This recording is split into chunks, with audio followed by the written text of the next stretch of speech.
What's up, guys? How's it going? It's your boy, Dr. Legend, aka Gramps. I'm here with the one and only Miss Chloe, aka Space Girl. Hi. We got some very featured guests today. We've got our lovely producer, Mr. Beckham. Howdy, howdy. And then we've got two other Redline members that are here for today's topic. We've got Tesco, the child. The one very far away. He's in Spain at the minute and he's left his camera at home, so a bit of a distance. And then we've got our one and only resident guest speaker now at this point, Mr. Zell. Greetings and salutations. We've got Smith Jazzman here. Another Sunday. Today's topic, guys, it's something that we talked about. We wouldn't really wanted to bring onto the podcast, which is political, but I think it needs to be talked about. This one hits home, especially for me, probably more than anyone else here, just because of one, the country it's in. Obviously, Beckham is also from the U.S., but the medical field that has been impacted by this, friends, people that I have worked with. So This one is definitely a tough one, but something we're going to dissect and kind of go through. And, everyone obviously has their own opinion to politics. We're not here to shame anyone. So if there is someone in chat that supports anything that you do not support, please do not put them down. They have their reasonings just as you do have yours. So that being said, as you guys have recently heard, or if you have not recently heard, there was an overturning of a famous court case in the U.S. that was known as Roe v. Wade. And what that allowed was that women were given the constitutional right to have choice of abortion. Unfortunately, that has not been overturned in the U.S., and that choice is no longer theirs, but more of the actual state that they live in. Yeah, it is what it is. Unfortunately, there's not a lot that I can do in my portion of it, other than just continue to support those that obviously have the same belief.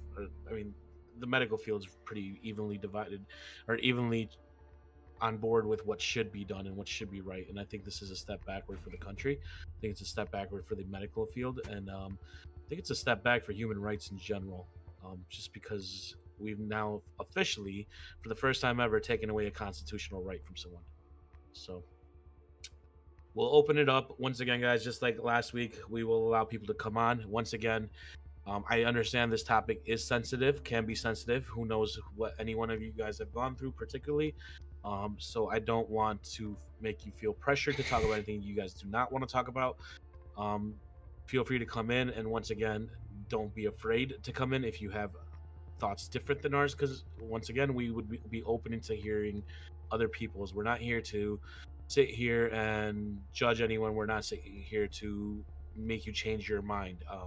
We're here to see your side of things. We're here to hear your side of things. So, but like we said last week, though, we got a subscriber. An educated conversation is very different to just arguing and saying because that's why, kind of if you're gonna, we want you to kind of have a bit of knowledge, a bit of background, a bit of an opinion about it, instead of just saying that something's a fact. Come with a bit of research on that topic, 100% so yeah, same format, guys. Just join the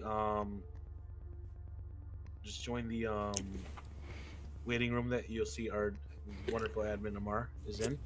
He will be messaging you. He can't speak right now, unfortunately, but he can DM him. He'll DM you when you come into there, verify that you are subscribed, get an idea of what you want to speak about in terms of your thoughts, and as long as you're not acting childish when you talk to him, he will put you through to the podcast queue, and then you'll have the opportunity to enter the studio. So we'll just start it off. I mean, there's not much more to it other than the fact that everyone knows that. Do you know what, though? I think one of the biggest things for me, obviously it's all over TikTok at the minute, as it should be, awareness needs to be raised. And I think for me, one of the biggest things is there's a guy I follow. He's a big Muslim guy, he's a nurse as well. And he does a lot of petitioning and a lot of work for human rights in general. And he did a video, and it was like a scripted video, as though he was talking to a patient. And the patient was a 13-year-old girl who had been raped by her uncle and gone to the hospital for a rape kit. Now that had resulted in her, as a lot of females at that age have already started their periods, it does mean they're able to be pregnant. So she had fallen pregnant from that and was not able to do anything about it. That was kind of the point of view of it, and the information was given, you can't. That was how it was. She'd got to have a pregnancy test and had got to keep the baby, and that was kind of a bit of a, I'm gonna lie, I cried a little bit. It was a bit of a kind of hit it home a little bit that it's not just about women not wanting children. It's also for the people that do want children, that have ectopic pregnancies that could result, they could have been trying for 30 years to have a baby, and then it could just implant in the wrong place in the person's body, and result in a very life-threatening condition that then she'd have to pay a hell of a lot of money to be able to travel out of state to get it done, to get an abortion, because it's still classed as an abortion for that. I think if it's on medical grounds that it is a life or death situation for the mother and would perform it, I think That's like one of the only few exceptions. So some of the stuff I've been reading said it was an abortion regardless. So even ectopics weren't allowed to be terminated, but obviously, like you say, everything's changing every minute at the minute, isn't it? Like you've just put up a new updated list of some stuff. Essentially, what's happened here is that the Supreme Court's have overruled the case, and therefore now abortion is now a state law, now no longer a federal law.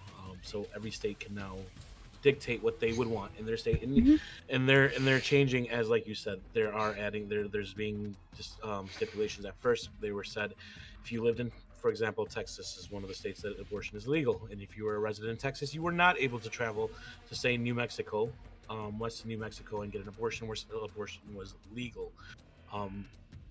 Department of Justice thankfully stepped in and has overruled that, and it's now that they are able to go to a different state to get an abortion, but now you're increasing the cost of abortion, as well as now you're making things a little more difficult. What's going to happen to the clinics that are in those places if there's overflow, especially if you live in the southeast of the country, where a majority states are going to be abortion illegal. So states that are legal around there, which they're not a lot, and the states that are illegal are very high populated. If they start traveling to these clinics are not going to be able to handle the workload, or be able to deal with the load that's going to be developed on it. And then people may have to wait to get an abortion. And unfortunately, waiting for an abortion, you can't wait too long, because then you're now putting yourself at risk. And that's the thing as well. It's going to push people to go less than legal methods. You're going to see an uprate in mortality in young women, etc., etc. They're going to go to back alley clinics. It's not going to be clean. It's not going to be safe. It's not going to be sanitized. And there is going to be that there because people will be that desperate, given you get an abortion for any number of reasons. And if you're going to push people to be doing that, and then there's the fear of prosecution on top of that, it's going to make a lot of desperate people very, very in danger of either financial death, not financial death, sorry, but death is definitely one of them. Financial crisis, jail time, especially if each state is allowed to set the laws, they can set that to a class C or D felony, or even higher. I can't remember which state it was when I was looking at earlier. They'd released it, and they've put it so that it worked out that you'd actually potentially be imprisoned for longer than a rapist.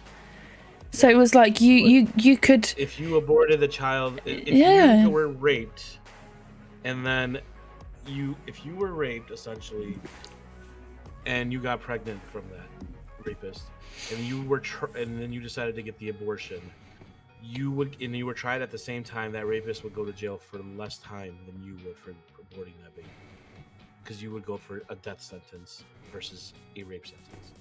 And we already know that, in general, these kind of, when we're talking rape and hate crimes and stuff, generally this does happen to minorities.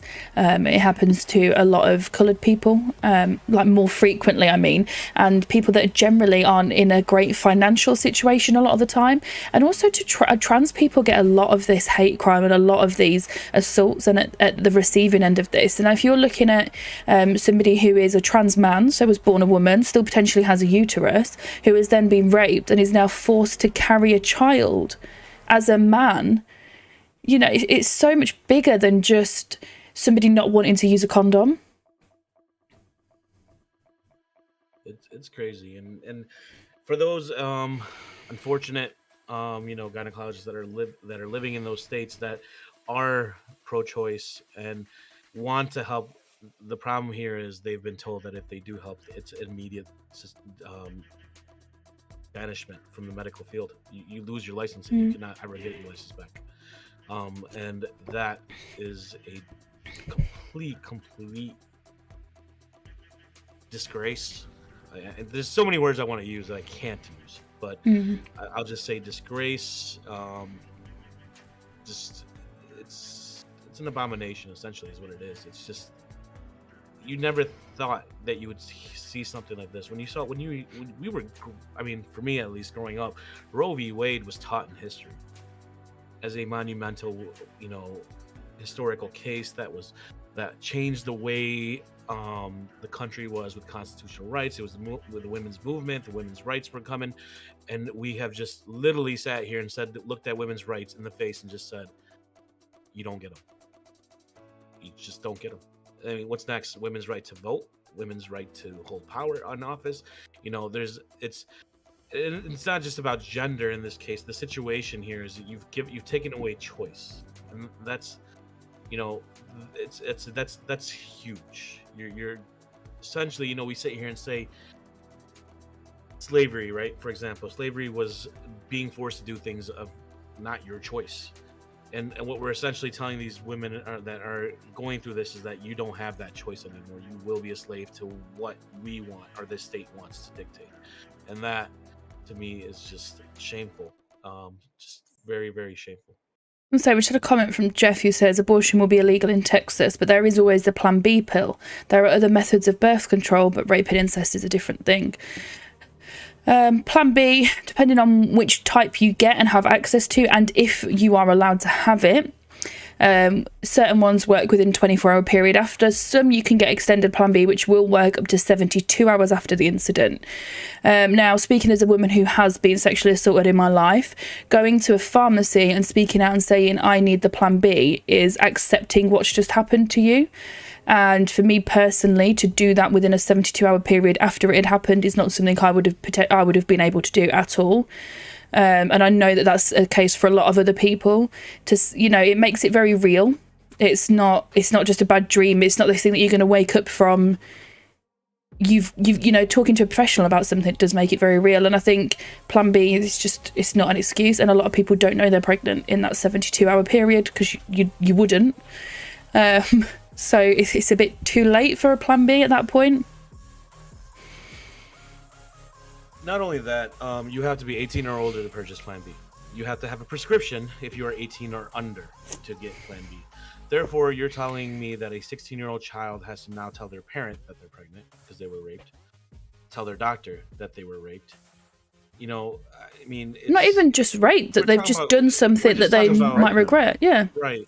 You're talking about psychological effects that someone may have. I'm going off of the example that was given by Jeff, which was rape or incest. Mm-hmm. How you can sit here and say Plan B, but how many rape cases go unreported in a year? Because there's the fear of retaliation. There's the fear that no one will believe them. There's the fear of what will the public think? What will people think of them? And that goes a long way. And then Plan B, you only have a certain amount of time to do Plan B. It's not 100% either. Time is done. And some kids don't even know they've been raped. That's the messed up part. So you're now, you're essentially, that might be a solution for someone that, once again, is an adult. But then again, it's still not a permanent solution. You're talking about something that isn't going to guarantee your pregnancy to go away. You're also talking, birth control was brought up. Birth control is also something that is not 100% proof, just like condoms are not 100% proof. There's nothing that is 100% proof or protective that will protect you from getting pregnant. Other than not having. Other than not having sex, or obviously if you're infertile. Those are really the only ways that you can, hell, even male vasectomies aren't 100% proof, are they? And a lot of doctors won't give women hysterectomies without their husband's consent or until they're over a certain age. And 9 times out of 10, they won't do them if the woman hasn't already had kids. So if you're a woman who knows you don't want to have kids, you're not interested in that, which a lot of women aren't, 9 times out of 10, the doctor will not give you the chance to make you infertile because, you're a woman, so your opinion on your body's different. But if your husband goes in for you and says, no, we're not going to have kids, she can have it, then they'll do it. Which is very wrong. I know one of the worst cases when I worked for 111 for London Ambulance, one of my worst calls, it was a horrible, horrible call to take. It was a lady who had rung up for rectal bleeding. That was her complaint. We were going through an assessment. Now, you have to kind of it's very hard when you're on the phone trying to figure out people's injuries and stuff. So you have to figure out if it's through an accident or injury, or is this, you know, like she's got internal bleeding, or is there an actual a cut, a wound, something going on. And she kind of really, really matter of factly just said, well, no, it's been happening for the past 6 months. And I was like, sorry, do you mean the bleeding has? So, you know, obviously if somebody's been bleeding for 6 months, it's a big, big concern. And that turned out that she'd been assaulted, and it was actually by a police officer, and it was an ongoing issue. So every time she went to the hospital to get treatment, they would call the police, and she didn't feel safe being around them. So it was kind of a catch-22. Now, you imagine that in a state where then if she'd have fallen pregnant, she's got all this ongoing, and then she also couldn't do anything to terminate that pregnancy as well. What kind of, how you're just teaching the woman that you're putting more on them, aren't you?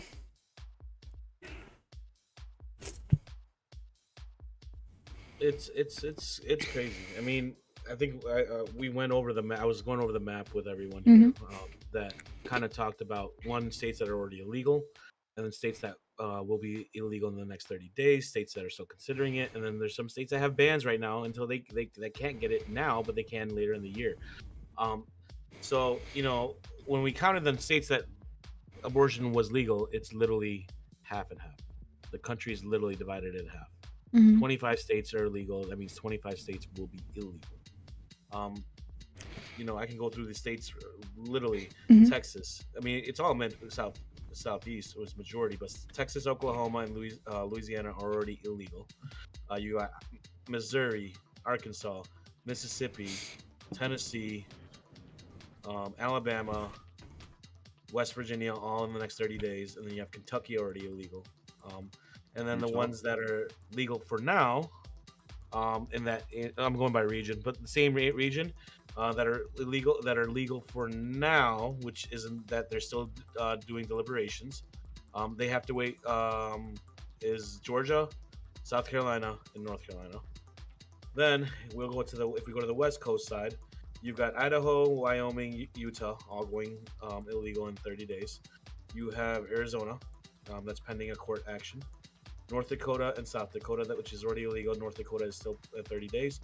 And then you go to the Midwest, you have Missouri, which I think I already said, and Wisconsin, that are next 30 days. And then you have Michigan and Ohio that are going to be legal for now. And I believe Florida is still in a ban. So they are already talking about going illegal as of July, either late July, August of this month, or this year, sorry. So, yeah, we're talking about in America, but it is illegal in a lot of other countries. So Malta don't allow abortions, and Poland at the minute, there's a lot going on over there. There's actually something going on in Malta right now with some tourists. It goes on in a lot of places. Unfortunately, you just don't always see it televised, so you don't know that it's going on unless you do the research. Yeah, the one in Malta, I believe, the placenta at some point has ruptured. The baby still has a heartbeat, but and obviously the pregnancy is not viable if the placenta's ruptured. However, that can lead to sepsis. That can lead to the mother dying. They want the abortion. She can't leave the country. She is not well enough, and I don't know if they're holding her or not, or anything like that in a hospital. But I mean, as someone who lost a child, nowhere near at this scale, like nowhere near any form, like further on in the trimesters or anything. You know, as long as that pregnancy is not viable and it's not long term, then absolutely they should. I am very much pro-choice. Very much pro-choice. And it doesn't even go down to just women. You know, this does impact men as well. For example, Tesco, you are, 18 or just turned 19? Just turned 19, yeah. So just turned 19. By the way, happy birthday to Tesco. Yesterday. His birthday yesterday. Happy birthday, Tesco. This is what being 19's like. Welcome. Yeah. Nice. Tesco, let me ask you this. Let me ask you a question. Are you ready to have a child? No. No. Let's say for whatever reason you got somebody pregnant, right?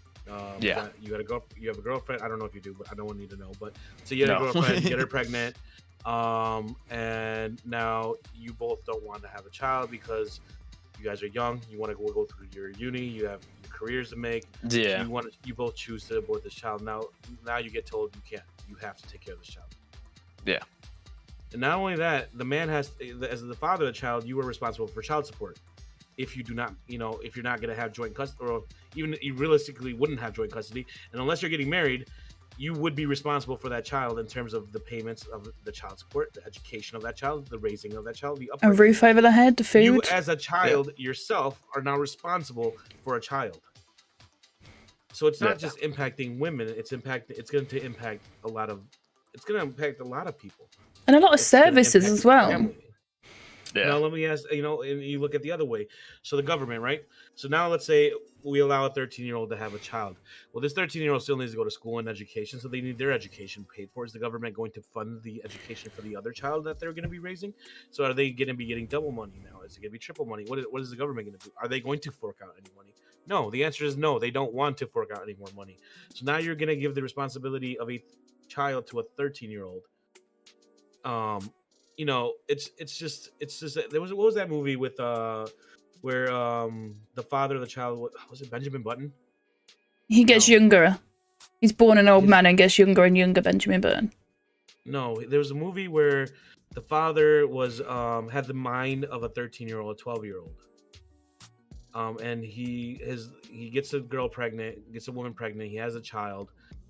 They wouldn't let him keep the child. Protective services wouldn't let him keep the child because his mind wasn't at capacity to be able to take care of the child. So once the child was older than him in a mental state capacity, or was at the capacity, they said that he could not. So now if we don't let adults who have the capacity of a 13-year-old take care of a child, we're now going to allow 13-year-olds to take care of a child with the capacity of a 13-year-old. Who are not going to have the opportunity to gain more capacity because now they're worried about raising a child. Like where is the logic behind any of that? And we've got some good comments just come in from Trays as well. If you want to read those, Doc. Mm-hmm. Yeah, I was going to bring that up as well. Justice Clarence Thomas wrote on Friday that striking down Roe v. Wade should also open up the High Court to review other precedents that may be deemed demonstrably erroneous. It's talking about the possible ban of birth control, and Plan B could be affected as well. Correct.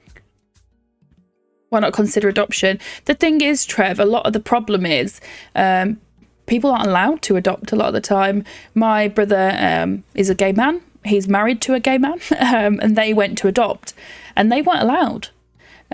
So there's all these children that they're a very well off financially couple. They've got a lot of, they're both business owners, so they can have as much paternity leave as they want. They could give themselves as much time off as they needed. They've got a house, they've got a very nice lifestyle, but they weren't allowed to adopt. So not everybody can adopt, and the fluctuation of children in care, and it's only going to get worse in America if you can't terminate pregnancies. Who pays for all those children? You're talking about a massive influx in adoption rates in America, and history will show you what happens to mass adoption rates in countries. If you look at the mass adoption countries that are out there, you have China, you have Africa, you have all these countries, and what's going on with those countries? Their economies are totally. I mean, China. The only reason their economy is not fucked is because they import everything, or they export everything. They supply the whole world with everything. Exactly. But if you talk about the countries that don't have that, like Africa and stuff, what's going on over there? It's a poverty nation because it's overfilled. There's countries like India, poverty because it's overflowed.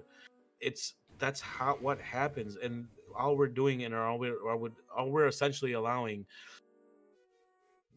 It's just I don't know, it's just crazy. And on top of that, is as a mother, you have to look at a point of view from as a mother, the person.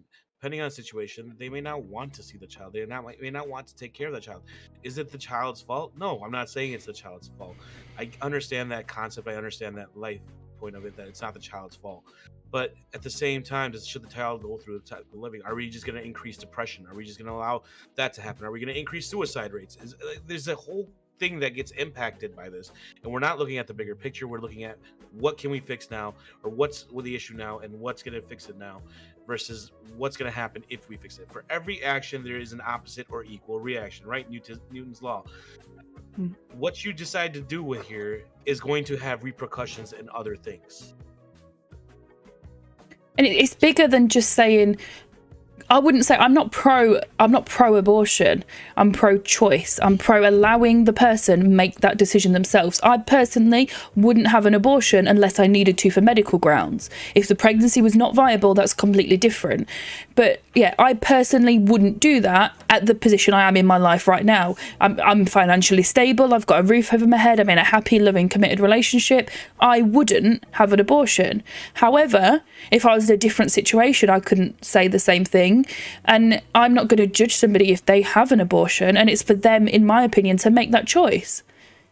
That's what it's about. It's about people having the freedom to do what they want with their own body. And then there's the other side of the coin with that. So a lot of people did use it as birth control. Many stories about that. It's like, oh, I'm pregnant, better go get an abortion. Ones who don't want to, it's like, well, if I'm pregnant, my body's going to change, because your body goes through some very extreme changes when you are pregnant. And some people just don't want that. They don't want kids, but they won't, there's no reasonable steps to take. So there is a difference between pro-abortion and pro-choice, as we have said. Myself and Chloe pro-choice. I'm sure Gramps is pro-choice. I'm sure Tesco's pro-choice. I'm sure Beckham is. I'm making assumptions here. Tell me if I'm wrong. Tell me shut up now. But I've got a good read on people. So there is a difference between being pro-abortion and pro-choice. That is one of the main things. Being pro-choice, you having the right to stop that. And with what someone said, Bankai said about giving up for adoption. I mean, some people cannot financially maintain a pregnancy. So say you have, so typically morning sickness would be just the first trimester. They say it tends to ease off for the second and third. A lot of people it doesn't, and you've got morning sickness the whole of your pregnancy, and it's not just in the morning, it's in an afternoon, and it's at night. So say you work in a food factory, you're throwing up, you can't go to work. Sick pay generally is for only a certain amount of period of time, if you get it, if you've been with the company long enough. So you're now not getting paid, you're at home, you're throwing up, you can't pay your bills, you can't, so that's for like nearly 10 months of your life. That's nearly a year. And that's if they will even maintain your job position for you to go back to once you've had it. Now, say you have a complicated pregnancy, you have a C-section, that's major abdominal surgery. You've then got recovery time from that if all goes well and you don't bleed out on the table, or if you don't have internal bleeding after, or you don't have clots or any other issue that can come from that. And now you need to go back to work, but you've lost your house, you haven't got a phone because your phone bill's being, it's more than just saying put it up for adoption. Yeah, you've got the other expenses as well. Babies are expensive. Like the amount of nappies or diapers you go through, medicines, clothes. The baby's constantly growing. You're not going to be able to get them a nice outfit that looks really cute for 1 week.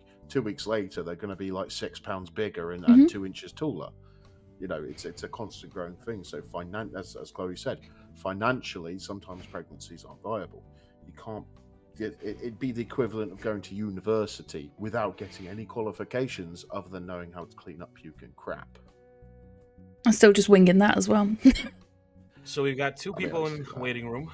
They're both Redline members, actually. We got Knight, and we've also got Jason. They better have their webcams ready. Knight actually said he's going to do his face reveal here. Better do. I've seen it, but he's going to do his face reveal here. Seen like a couple of times. Jason, I don't think we'll do. He doesn't have a cam that works. He tried to make his phone work earlier, but turn him on. So he wouldn't be able to talk if he did his phone, essentially. So I told him it's fine. He said he'll send a picture in if you really want. So we'll move him in as well. Knight has a beard. Sal approves. Trimmed it down. No, one of the things that you guys bring up that I wanted to bring up, I was adopted. I was adopted at one point in time, and theoretically by the state of Michigan, I'm still adopted to my mom. So obviously I'm white, not being racist here. My stepmom's black. So the whole adoption thing is, I didn't think this through. I mean, let me ask you this though. Have you maintained a relationship with your mother? My real mom? Yeah. Yes, I And actually you don't have live to with answer her any of now. these. Okay. Huh? So, and you don't have to answer any of these if you feel like it's too obviously, All right. So let me. What was the reasoning behind your mom, putting you up for adoption? I guess was it just She being too didn't young, put or she didn't put me up for adoption. She gave birth to me when she was 19. Okay. That's when she got pregnant by me. And the whole story behind my real mom is that she was taking care of all her siblings. She adopted all her siblings, and her brother died in his sleep from a heart condition. And so the state of Michigan took all of us away from her. So she had no choice. And I guess the court.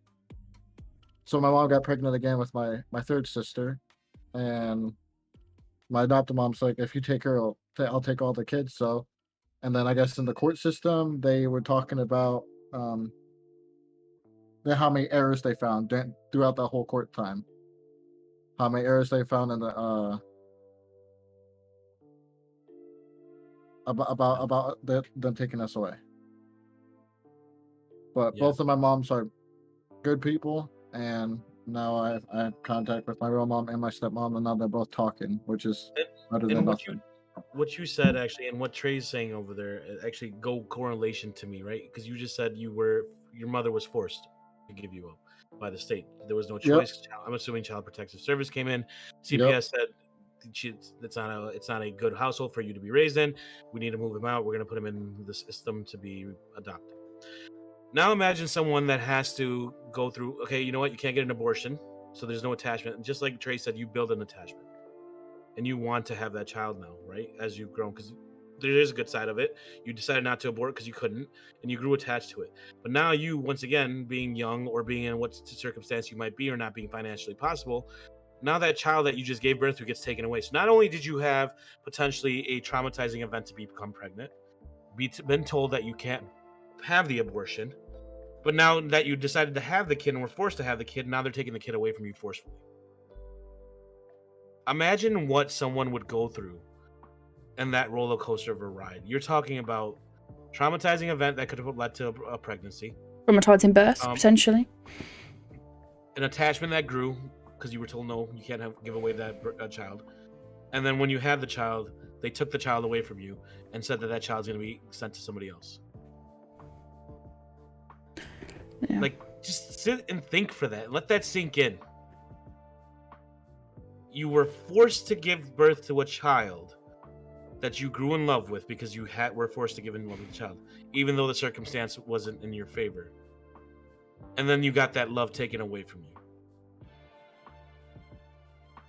Imagine depression, like I said, the impact it has on depression, psychiatric, not even just depression, but psychiatric. You're talking about PTSD. You're talking about behaviors, episodic behavior. Like, you're talking about ruining someone mentally.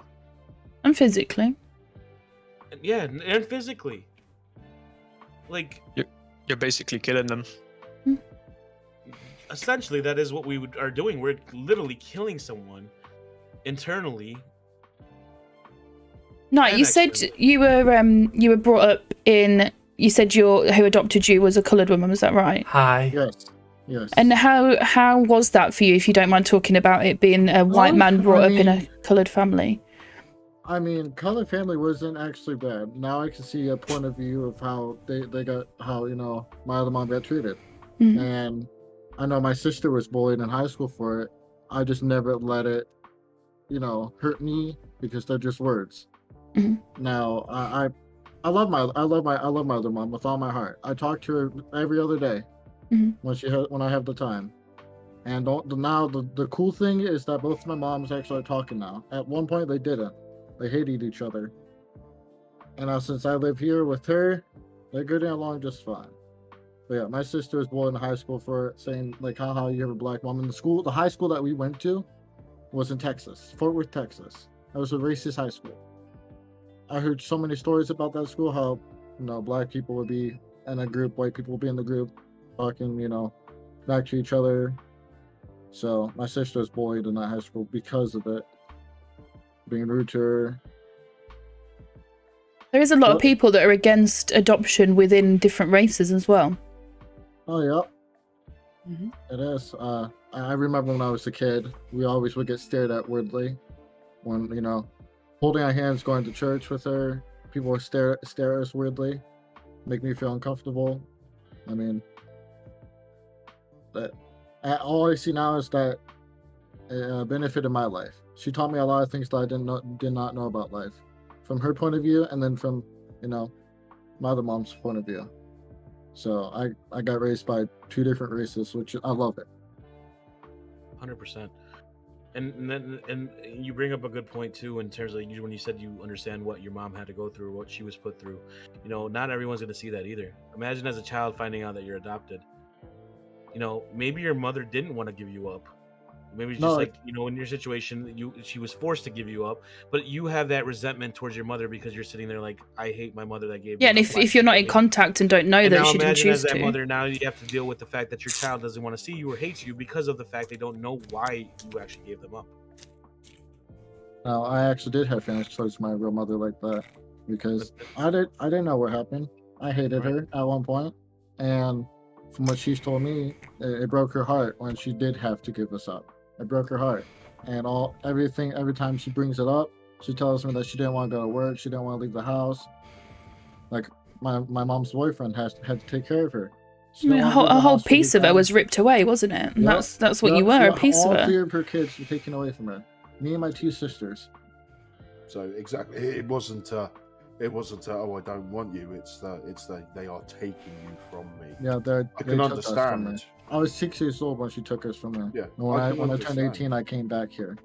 Yeah. When I turned 18, I can completely understand, especially at that young of her age, or even younger. Why doesn't my mum love me? That can grow to resentment, and you're not in full of the facts. Now I know you, Knight. You're a very switched on guy, and I know that as soon as you got those facts, the little light bulb switched on. The switch flipped, and you went, you know what? I know all the facts now. But it can massively affect you as a person and your relationships with other people as well growing up. The trust. You don't have trust. You don't know who to trust, who you want into your life, because you feel like you're just going to get kicked out again.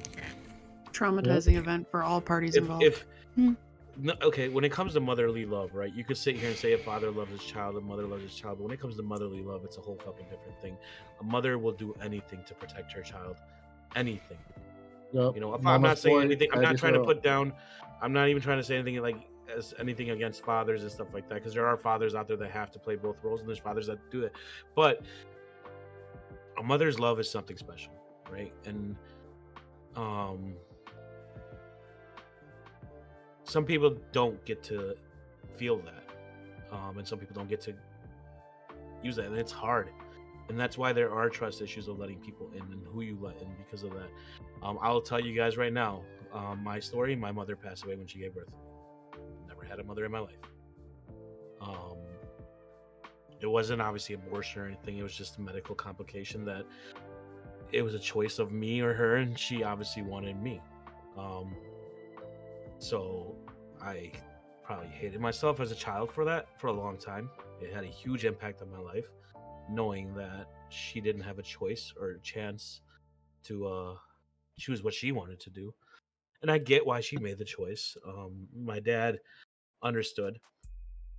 I mean, that's something in itself that your father understood. There's a lot of cases out there where the father will resent that they the don't. child Well, I guess so. My mother had 3 miscarriages before I was born, and she was told that she wouldn't have a child. And here I come, and when she was presented with that choice, obviously it was very difficult choice, but she understood that this was it. It was either I was going to come or they were not going to have a child unless they adopted. And she didn't want my dad to not have that name, or I don't know. I mean, I don't know what her reasoning was. I don't know what her thought process was, unfortunately. But the way I look at it with you, Legend, and it is tragic what happened to you. My heart goes to you. but look at all the good you do. And that in itself is an ornament to her, that she had that choice. She gave you the chance of life, and you, through that, you've saved countless lives. You're an excellent confidant, you're a great friend, you're a great laugh, you've got a beautiful beard. You know, through that sacrifice, that's the right word to describe it, you honor her with your legacy, with what you do. And that in itself is an amazing fact. So not only is your mother was and is an amazing person, because again, probably a subject for a different podcast, afterlife and all that,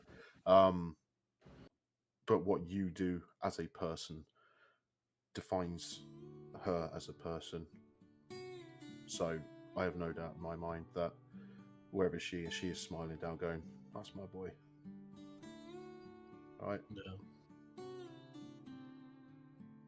But yeah, I mean, choice is important in life, man. You can't take away choice from anyone. You know, people make bad choices, good choices, right? If you choose to do something, you're given repercussions. You're given of it. You choose to shoot somebody, there's repercussions to it. You choose to help somebody, you get repercussions for it. There's good karma, there's bad karma, right? All this stuff, whether you believe in all that stuff or not, take away choice. You know, and when people want to get biblical and use that as an excuse and use religion as an excuse for the abortion thing, my question is this: did God not give a choice to Adam and Eve about the apple? They chose to do, they chose to eat the forbidden fruit. That was a choice that they made. The one thing that they were given was choice, the freedom of choice. And now we're going to sit here and dictate who can actually have choice. To me, that's, whether you're religious or whether you're not, if you are, and that's what you used, tell me that I'm wrong when I say that we've now taken away the freedom of choice. A God-given right. Simple as that. So, but we also have two other people here. We have Jason, we have Brittany. Feel free, guys, to share your thoughts. Yeah, lighten the mood. We have Blaze in there. We can bring him in. I'm sure he'll lighten the mood. I'll start talking slowly and jazzy, and that will lighten the mood. Smooth jazz. You like jazz? Good evening, Brittany. Yeah, there it is. Hi, guys. This is a touchy subject, but I'm glad you guys are having it because nobody else will. And it's one of those things that, like, you have to have one of these conversations, And speaking from somebody that I was very against abortions my entire life. Unless, of course, now, again, choice. If you're obviously, I believed if you had medical issues or if you were raped, you should have the choice to be able to say, I don't want to go through with it or I do want to go through with it. But I personally didn't believe in abortion as a route for, oops, I made a mistake and I opened up my legs and this is what the result was. Now, after I got sober in 2015, me and my ex were in a very rocky stage in our relationship because we were together for 4 years. And out of those 4 years, 2 of them, I was lying to him about using. And so we were in a place where we were still very much attracted to each other, both physically and emotionally, but there was just so much work that needed to be done. And we had slept together and the condom had broke. We always used a condom, but it had broken this time. And he was in Vegas and I found out I was pregnant. And I remember calling him. There's nothing you can say. Like, I'm keeping this baby. I'm not having an abortion. I just refuse. And I said, I'll give the baby up for an adoption. I don't care. That's fine, but I refuse to have an abortion. And he got the next flight home. We got a room together and we were talking, and he's like, Brittany, think about this logically. Like, you are a very loving, caring person, and deep down inside that you're not going to be able to carry a baby around for 40 weeks and then be able to just turn it over to somebody else. You're not going to be able to do that. And you can't physically and mentally be there as a parent right now because you're finding yourself. And I cried in that room for hours. I was so mad at him for so long because he really was laying it on me, not in a mean way. But of course, in my mind, it was a mean way at the time, where he was just spitting nothing but facts at me, and I hated him for it because I ended up doing it. And I was so mad for so many years at myself for it. But then now looking back and having the state of mind that I have, and where I'm no longer clouded by any of the toxic stuff from the drugs that I was using, I know he was 100% right, because I would never have been able to turn over a baby to somebody else, whether I knew them or whether they were a perfect stranger. It doesn't matter. There's no way in this world that I would have done it. And then here I am at 34 years old, a single mother to one already, and I can barely take care of him. Now you're putting another child in the mix, and now I can't take care of the child that I already had, plus the child that I'm bringing into this world. And it's, to me, in my opinion, would be even more unfair to Armani, because he's already here struggling in life, living with my parents at the time, and I'm getting ready, thinking about bringing another child in this world.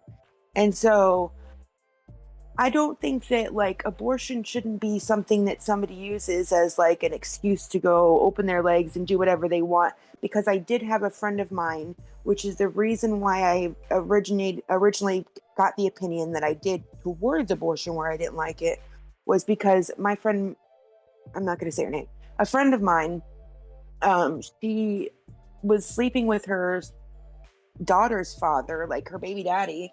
I hate that word, sorry. She was sleeping with him still, and she had gotten pregnant twice within a 3 or 4 month time span.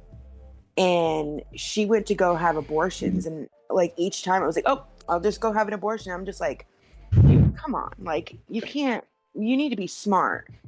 So I think that the choice of having that as an option is important, not just anymore, in my opinion, for somebody who's been raped or who has issues, but people who were like me, who I was only 30 days sober, maybe 2 months sober when I found out it was 2 months sober when I found out I was pregnant, after going and doing drugs for years and having they say when you do drugs, your brain stops at that age. I was 18 when I started using drugs.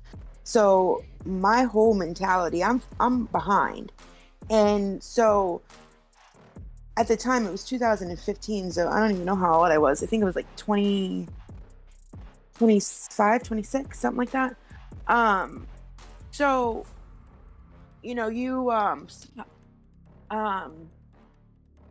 my brain was so clogged, and if I would have made that choice, that would have been so selfish of me and for that child. And I don't even want to think of what would have happened and where that child would have been, because I stayed sober for 2 years, and I relapsed for a very short period of time.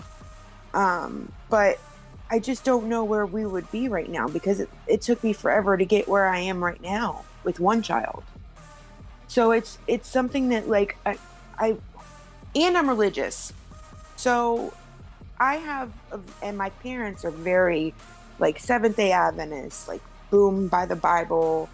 I have a hard time talking to them about my sexuality, but that's a whole nother topic.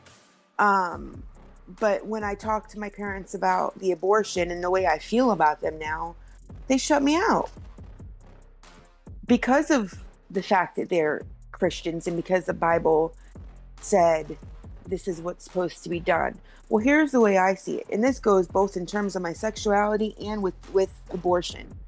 I've recreated, in my opinion, I've been through enough stuff in my life that I don't think that God's going to turn me away come the day that comes and says, you know what, Brittany, you overcame addiction, you overcame this, and that, but you know what, you've done this and you've done that, so nope, I'm turning you away.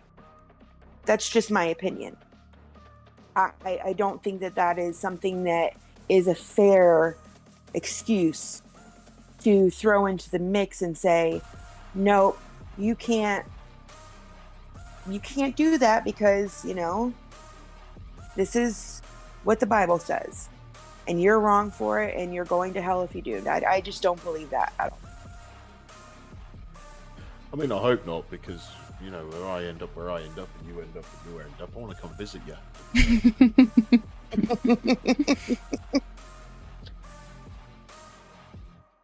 You know, I'm sure there's long buses or flights from the various different heavens.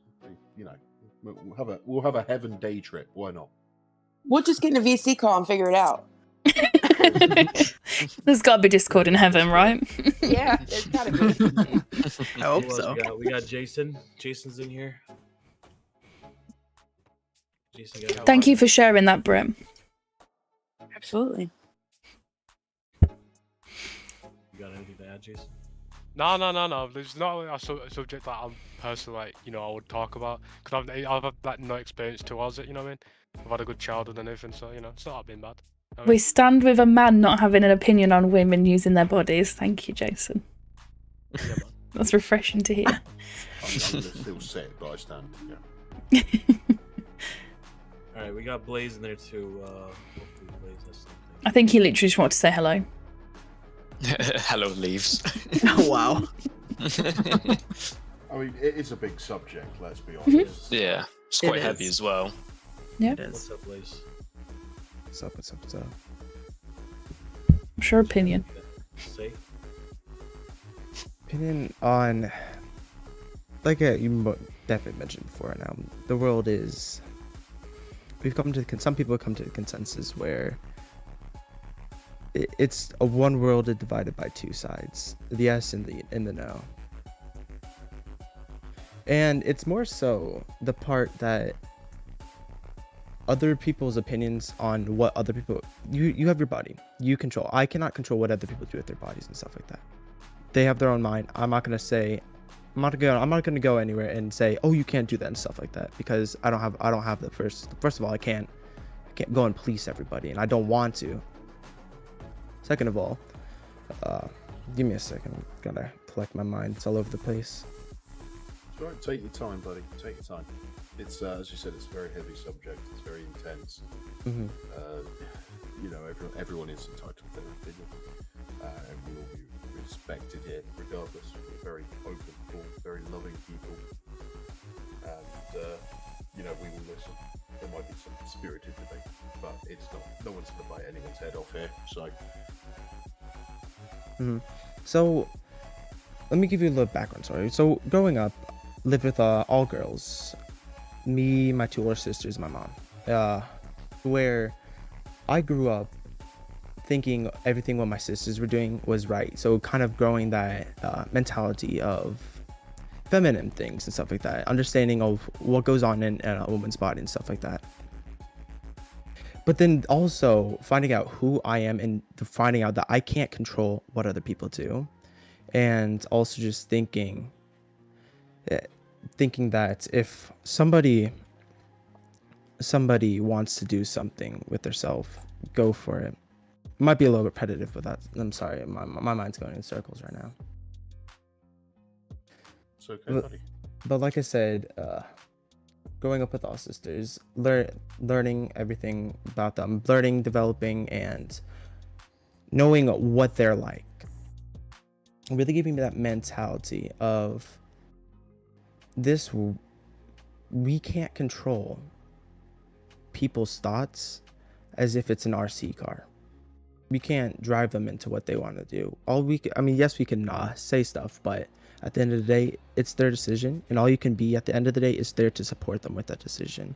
But then also leads me to be saying how the world is really divided with, it's divided with two sides. But even in some of those sides, people don't click as we supposed to. This is why I want to go back in time to 870 AD.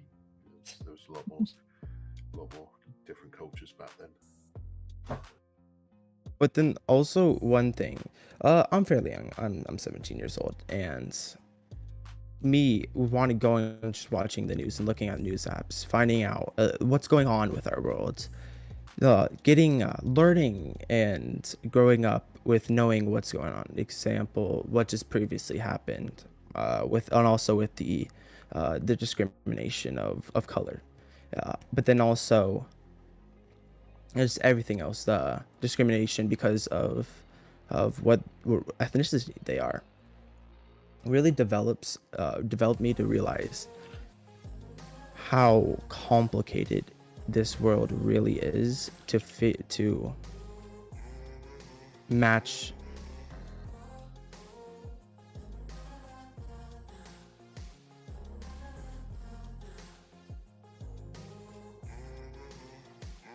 There, boys.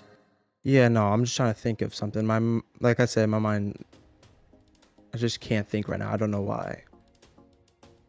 You're good. You're doing a good job, bud.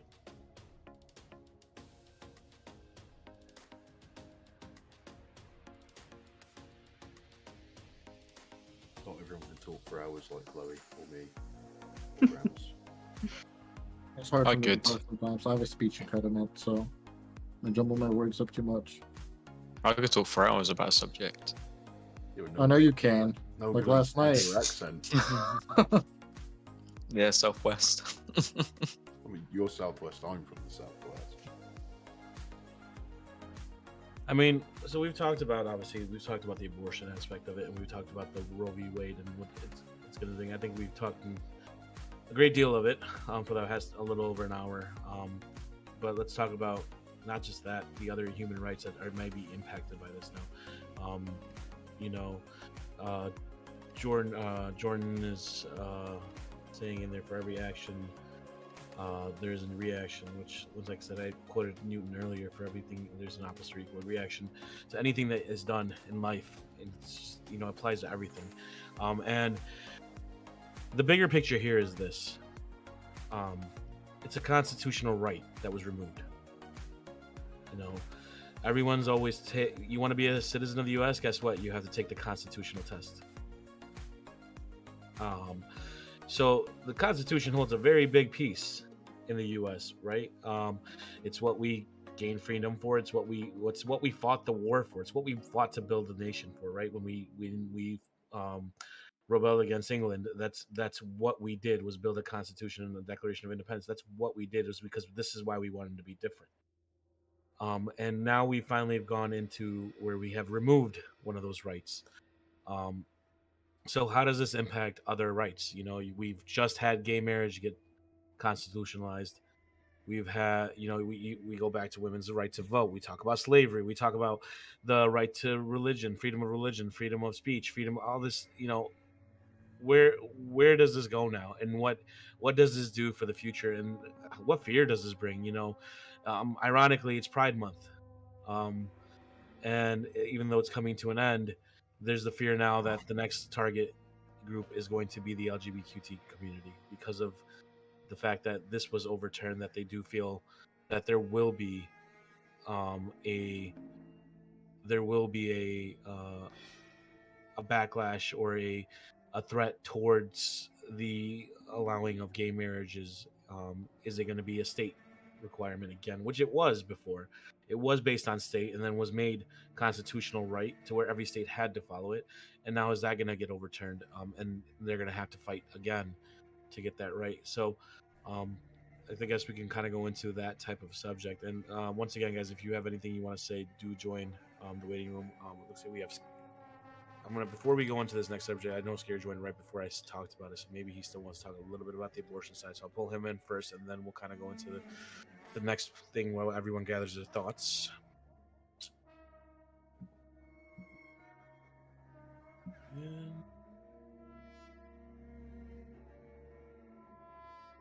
Hello. Hello, hi Grumps. I'm chilling. So what did you? Hashtag what? I'm sorry. Hashtag Grumps to 2K. 2K. Was that? Oh, what 22K? 2K. Yeah. Like road to 2K. 2000. Yeah. Showing your age there. What does that mean? Break it out the metric. To me, I'm just like thinking like 2K, 2000, 20,000. What?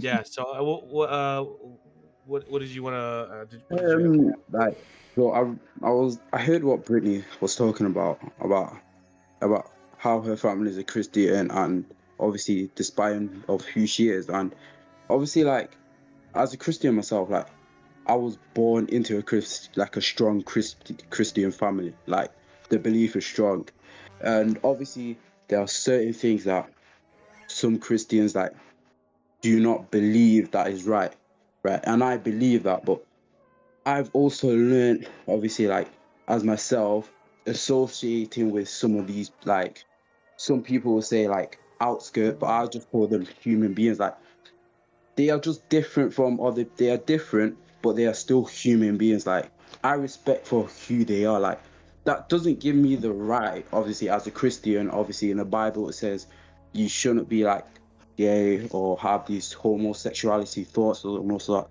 Obviously, I believe that, but at the same time, I shouldn't like use that in a way that it brings them down. You get me? Like they are still human, and I have the right to respect them as a human. Like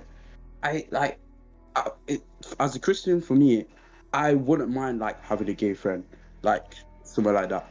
It's the fact that obviously there'll be boundaries with me, but obviously I got to respect them because they're human beings. And it's just like the abortion law of what's going on in USA. Like it's these ladies' body. Like if a lady doesn't want to keep like a baby, then they have the right to not have the baby. Like if you're removing this, you're technically removing one of the biggest human rights that we have, and that is abortion. Like for example, in USA, if a lady gets raped in some states, they technically have to keep that baby, and that is not right. For me, that is absolutely not right, because a lady is carrying that baby for 9 months, just for 9 months. Like that is not nice. Like it's mad.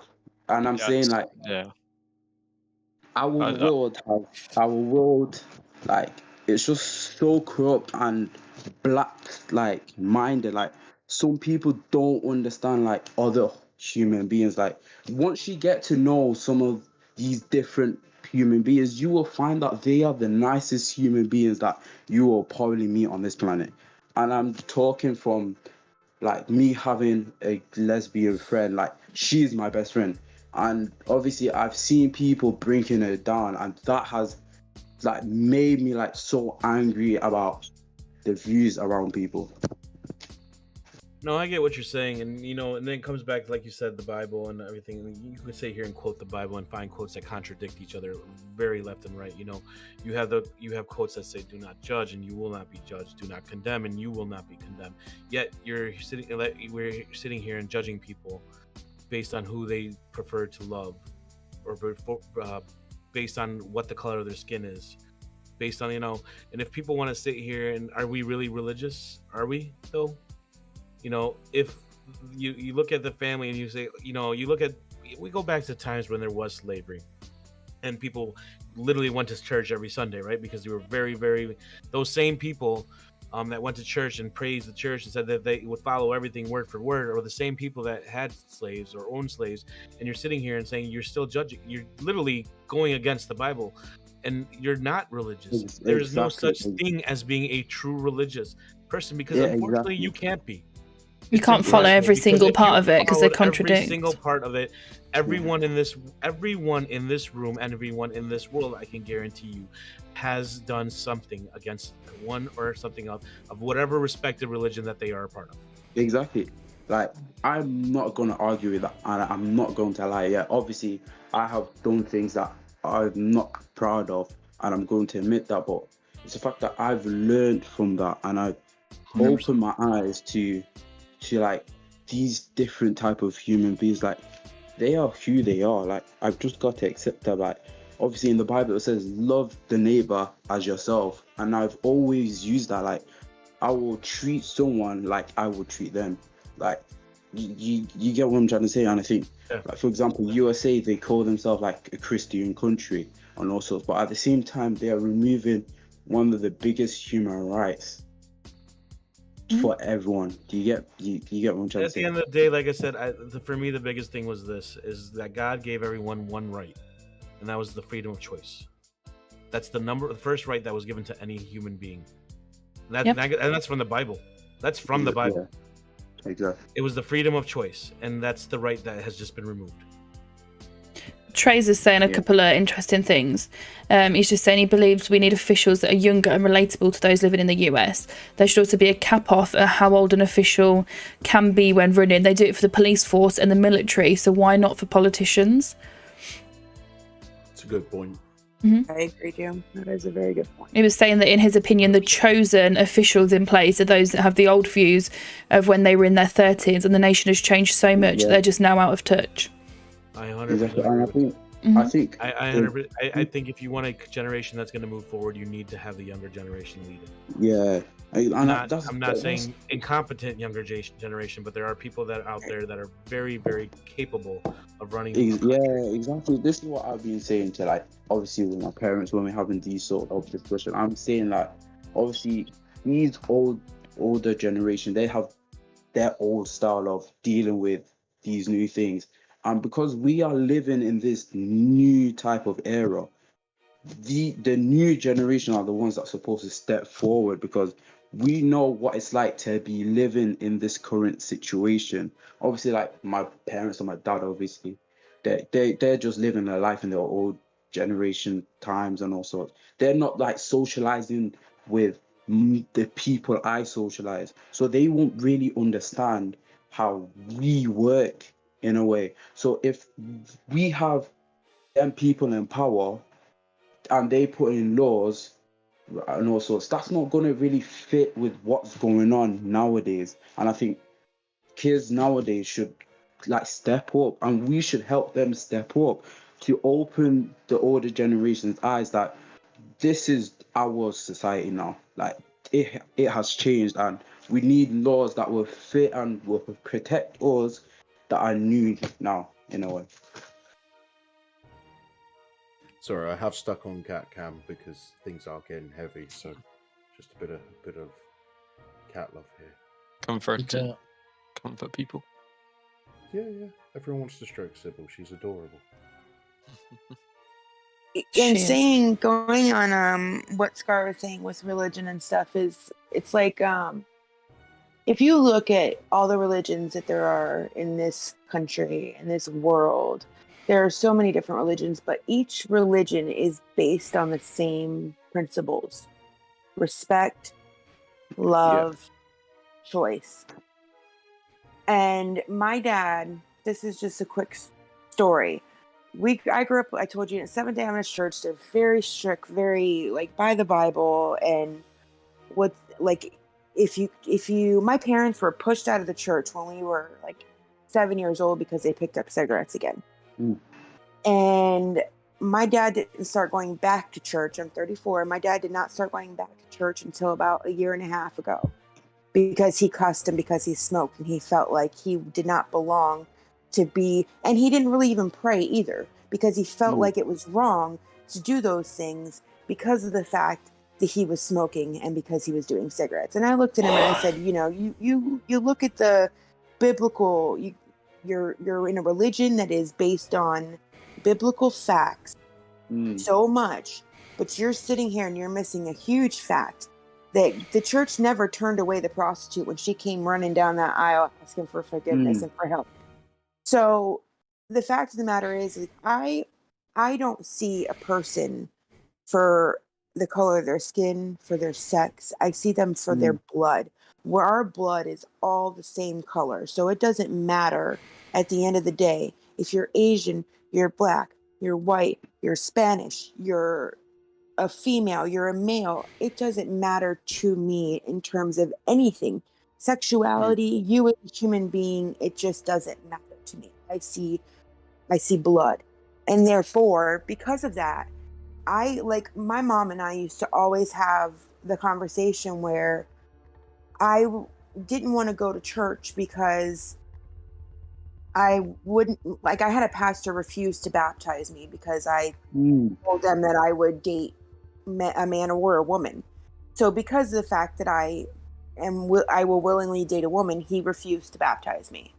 And so I stopped going to church for a while because of that as well. And then on top of it, now I talked to my mom about it before she passed away.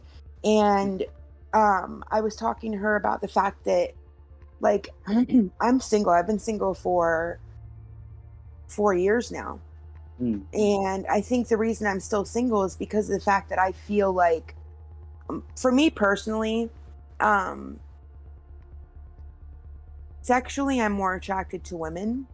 But at the same time, you know, I've dated men. Obviously, I have a child and things. But for me personally, I just am more sexually attracted to a woman. And so I told my mom, like, for the longest time, I was single and stayed single because I felt like I would be wrong because of what everybody else said if I dated somebody and it was a woman. So why be like, I would make God dissatisfied. Why would I make God dissatisfied? So instead I just stayed single. And I'm tired of that. Like, I'm tired of pretending like that it's okay when it's not.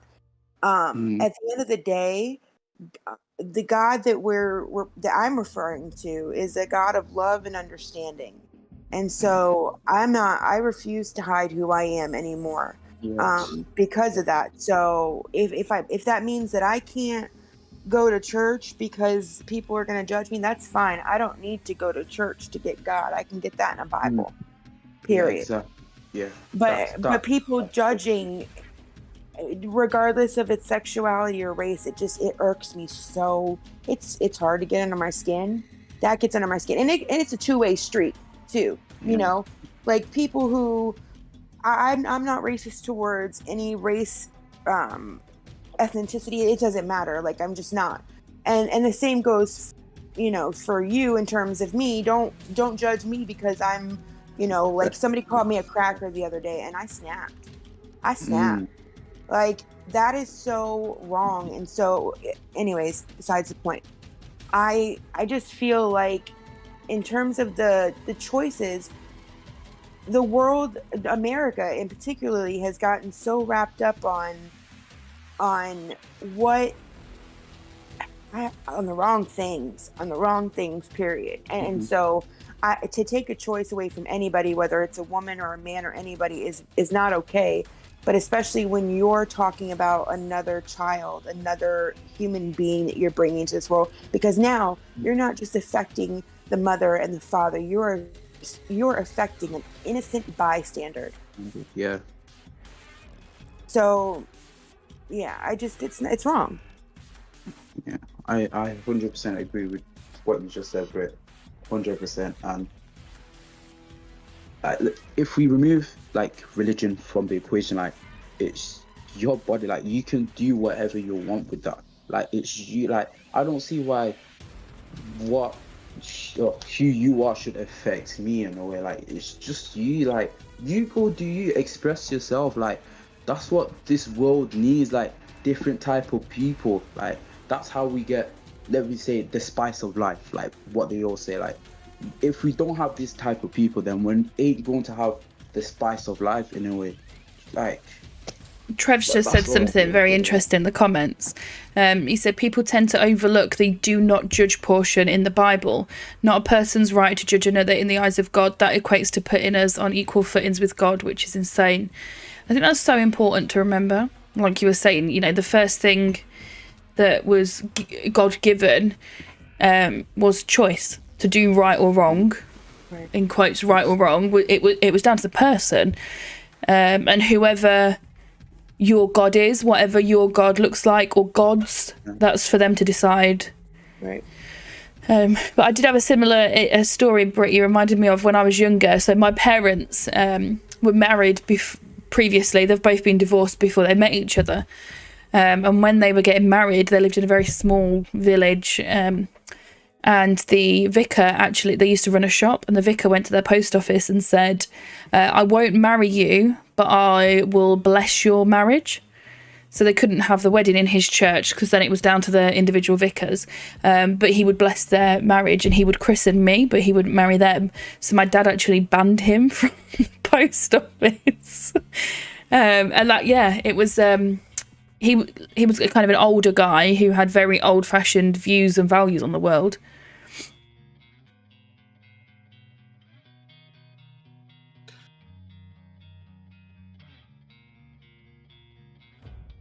And then there was silence. I mean, it's a tough subject nonetheless. It is. Yeah, very tough. Yeah, very tough. Religion is definitely a whole segment of its own. Right. But I just, in fact, I want to say thank you to like everyone involved with this, because I think this is exactly what we need. Like, I think we need to have a community to come out and talk about the issues that's actually going wrong in our daily basis, because that's the only way we are going to move forward, if we all come together and discuss like how we're feeling and all sorts. Because in a way, it's like us opening like a place for people to just express themselves, and that they know that they are being listened to and not actually being turned down onto.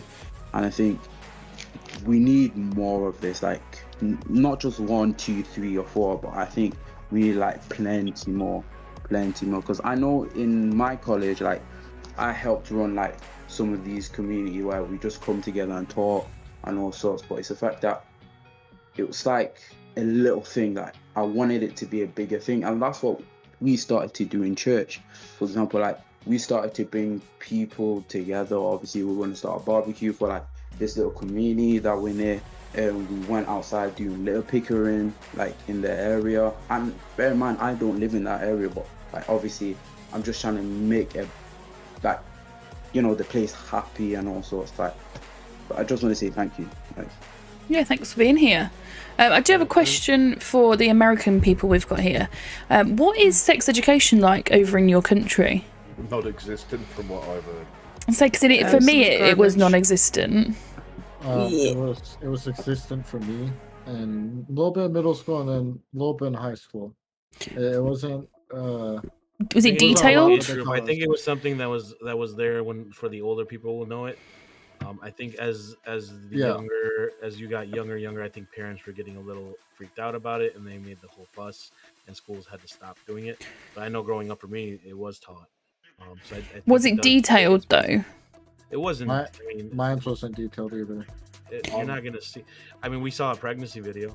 Yep, same here. We did see. Obviously, there was a female body part in it. And we did see all that, and then we also saw. Obviously, we were told how it worked. The parts, obviously, we weren't shown porn or anything to where we saw it. I saw a cartoon penis. We were just given. Oh yeah, we did. Yeah, no, we did see cartoon penis. We didn't see we didn't see penetration. If that's what you mean by cartoon. Do you not think that the government should be focusing more on educating children on safe sex and sex in general instead of making it a shunned upon issue? 100%, and I think a lot of it goes to now when you see these kids getting. I think the generation now gets pregnant at a lot younger age than my generation did. Yeah, that's true. And I think it's because they got rid of all these programs, and that's because they got rid of the whole fear of parents fearing, oh, they're teaching my child about sex. That's not cool. That's very creepy. I don't want that. I understand that the topic is very sensitive. As well, like, It is media. Media put a lot into it. You hear about the teachers that are having scandals with their children and stuff, and you're now allowing someone to have sexual conversations with the student. And I understand the sensitivity of it. I don't know. At the same time, it's an educational purpose to it. When I went to med school, I had to see a vagina. You're not going to act like a child and be like, oh my God, it's a vagina, and start laughing. There's a reason behind it. But we do that. And you laugh about it, and it's the thing because it's a taboo subject. If people are willing to open up that conversation, parents are willing to sit down with kids. Like me and Elite have had that conversation. I say, when we have kids, it's not going to be like a minky and a winky. I'm sorry, it's a penis and a vagina. It is what it is, and it's not something to be shunned upon. It's not something to be embarrassed about. And if you've got that relationship and the support around you, whether it be by teachers, medical professionals, your parents, your family, whatever that looks like to you, to open up to say, I'm considering having sex. Okay, here's a condom. Then, maybe abortion rates would drop because people would have the support they needed. So instead of just saying you can't have an abortion or we're going to make it so difficult for you to have one, how about look at why people are getting into the situation where they feel like they need one and just try and fix that issue. Yeah, exactly. This is the problem with our governments. Like they just put in something to fix the problem. They're actually not going to the root of the problem. Like Chloe was talking about what's the education, sex education in the US, but over here in the UK it's actually reducing. I had nothing. We were given a wooden basically what it looked like. Now being an educated person is trans people who are male to female, they're given dilators when they have their bottom surgery. So it's like a penis, but it's not actually penis shaped. It's literally just like a stick. We were literally given those and a condom and told to put them on. That was in secondary school. And then in primary school when we were younger, we were taught about periods, but that was literally it.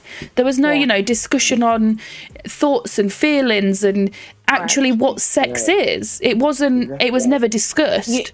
What's crazy about that too?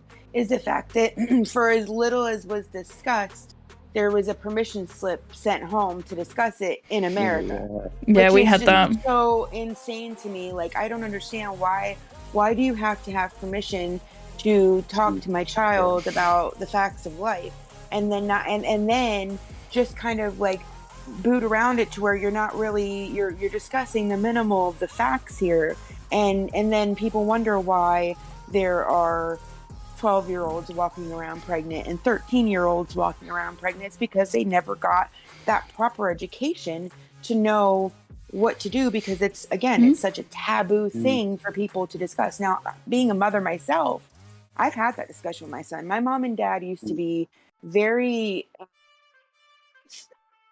don't know. They would call his penis his peeper, and you make a big deal out of it if he's sitting on the couch and he's, discovering it at 2 or 3 years old. You don't do that. It's there. It's part of your body. It is. I see you.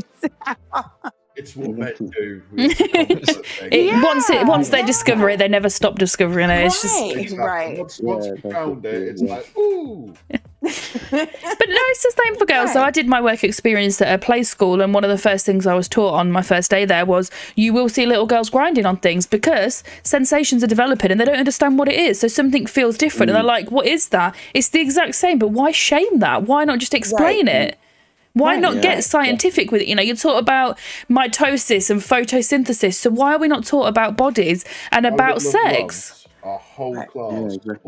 I'm a big girl, I'm watching boners. Awkward bonus. Yeah, but why is that not discussed? I don't know. I mean, my health teacher literally was not comfortable teaching health because we had 2 health teachers at my high school. One of them, she did, for the resources that she was given and where we were at the time and the students that were in my class, she did a very good job with what she was given and materials and things like that. But the health teacher that I had was very beat around the bush about things and not straightforward and actually talked about anything. It was here's a worksheet, like a 15-minute worksheet. We're there for an hour and then you just do your homework for the rest of the class. Like there was no, like it wasn't at all like. It's never going to be comfortable, is it? You know, you're an adult talking about grown-up things with children. At the end of the day, it's always going to be a little bit awkward. And I'm glad that they do find that awkward, because if they found it very comfortable, I'd be concerned about them being in that job position. But, you know, and somebody had said, some people say it's down to the parent. I'm very lucky that I have a very open family. You know, when I talk to my nephews and niece, it's very much a conversation of, do you have a boyfriend or girlfriend? It's not just whatever would be classed as normal for them to have. You know, we talk about things like, my nephew will go to my dad a lot and ask him questions about, like, is this right? Should my penis look like this? My nephews call their balls. That's what they are. You know, it's very, it's kind of very, just, it is what it is. I mean, but people don't have that. I think people need that. That I'm actually fortunate to have my mom. Like, obviously, sometimes, when the house is free, like my brother's out and my dad's out, like she'll actually come to me or call me downstairs to talk to me about like how obviously the female body works and how I should protect myself as well as a male. And I'm actually grateful to that, because without that education, because obviously I wasn't getting enough from school, and I think my mum obviously know that, because she obviously works as a nurse, so she obviously sees all of these things going on. So I think I'm actually happy for her that has actually sat me down, and she's still talking to me about these situations and how me as a male I should like respect like myself and respect other people's bodies, and in a way, I mean, I was quite fortunate. My parents had a sense of humour. Me being the curious but genius little Asperger I was, I think I was 8 at the time. I remember being in the back of my mother's car when she picked up after school, going, "Mummy," I can't do a high voice anymore. Maybe I'll get Tesco to fill in. But I was going, "Mummy," and I was asking about stuff. So I was like, "Mummy, if you're a homosexual, does that mean you like having sex at home? And if you're a bisexual, do you like having sex on a bike?" And they told me what it was straight away. After laughing, like my mum had to pull over; she was laughing so hard. But I'm very grateful to have that education. We got taught. I went to a primary school. I went to a Christian primary school because my parents lied. I've never been baptized. I'm not a Christian. I respect those who are, etc. I'm of a different faith. It's absolutely fine. I had a different subject. But I went to and I was in room 3, so that means I was year 5 or year 6. It's like 9, 10? 8, 9, 9, 10, something like that. And that's when we learned, and we did like, I think we had 3 lessons on it. And this is back in the mid 90s. So you had the big ass television and everything, and the video that went in, and all that good stuff. And it was all good stuff. But then again, you know, that did prepare me, because I became a, what do they call it? I became a man at 13, which is very young. So you lost your virginity at 13. I lost my virginity at 13. What becoming a man thing is, but yes. Can I just say, Martin's just left a comment saying, I think safeguarding plays a major role in this, though, as we need to be mindful of the kids' circumstances at home and school, also any learning difficulties. But my argument to that is, you want to safeguard children until they fall pregnant. And then we're going to stop protecting them and leave them to be a parent. In some states, obviously not worldwide, we're just kind of. I mean, here's the thing: parents. There's not. I mean, here we're hearing stories, obviously, of parents able being comfortable enough to talk to their kids about the situation. You know, you've always heard in the U.S. I don't know if it's a saying in the U.K. You hear about the birds and bees or whatever talk or something, whatever the hell they say it is. I don't know what it is. I had an interest in becoming a doctor since I was a child, and I learned I was fascinated by the human anatomy. That was just what I was fascinated with. Also, my dad gave no fucks. He told me exactly everything it was. And the guy I messed up once and drank what was apple juice was his whiskey. I drank that, and he looked at me and he said, "Did you just spit that out?" And then made me finish the whole fucking glass. I was drunk. At 8 years old, I was drunk. I was drunk at 8 years old, and my dad said, "What did you learn?" I was like, I was very bitter. I felt sick. I threw up. My dad's like, "What did you learn?" And he's like, "This is why you don't drink from other people's drinks." And then, don't waste good whiskey. yeah, well, yeah. And then eventually, obviously, then taught me about everything else that like. So after that, I had my first drink with my dad at 13 when I actually did have a craving. Had a drink with him, and learn everything that I know from him. So, but not everyone is that. And I think a lot of it has to do with cultures, diversity, and stuff like that as well. So not everyone is comfortable talking to their kids about that. But those are the same people that complain when the teachers had an opportunity to teach it. So they complain that they don't want to talk about to their kids about it, and then they complain when the teachers do it. So I mean, at what point do you start holding parents at fault? Everybody. Right, and not properly educating you. Here's the thing that I would say on you don't know what somebody's going on through at home. If you're not teaching somebody in school about what's right and what's wrong, what if you have a child who is maybe 8 or 9 years old that's at home being sexually assaulted by a family member, and they don't know that it's wrong? They don't even know that it's sex. It's just special time or whatever the predators called it. Right, because it's never been taught in school or never been discussed at home. So yes, I think there are certain things that, in my opinion, you never know what's going on at home. It makes it even more important to have that discussion because you don't know what's going on at home. And then on top of that, like Doc saying in school, in college, obviously being a doctor, you talk about the body and your parts and you don't laugh about stuff like that. But I guarantee you, in 5 or 10 years, the generation now that's in school, they're going to go to college and they're going to hear breasts and they're going to laugh because it's such a taboo subject.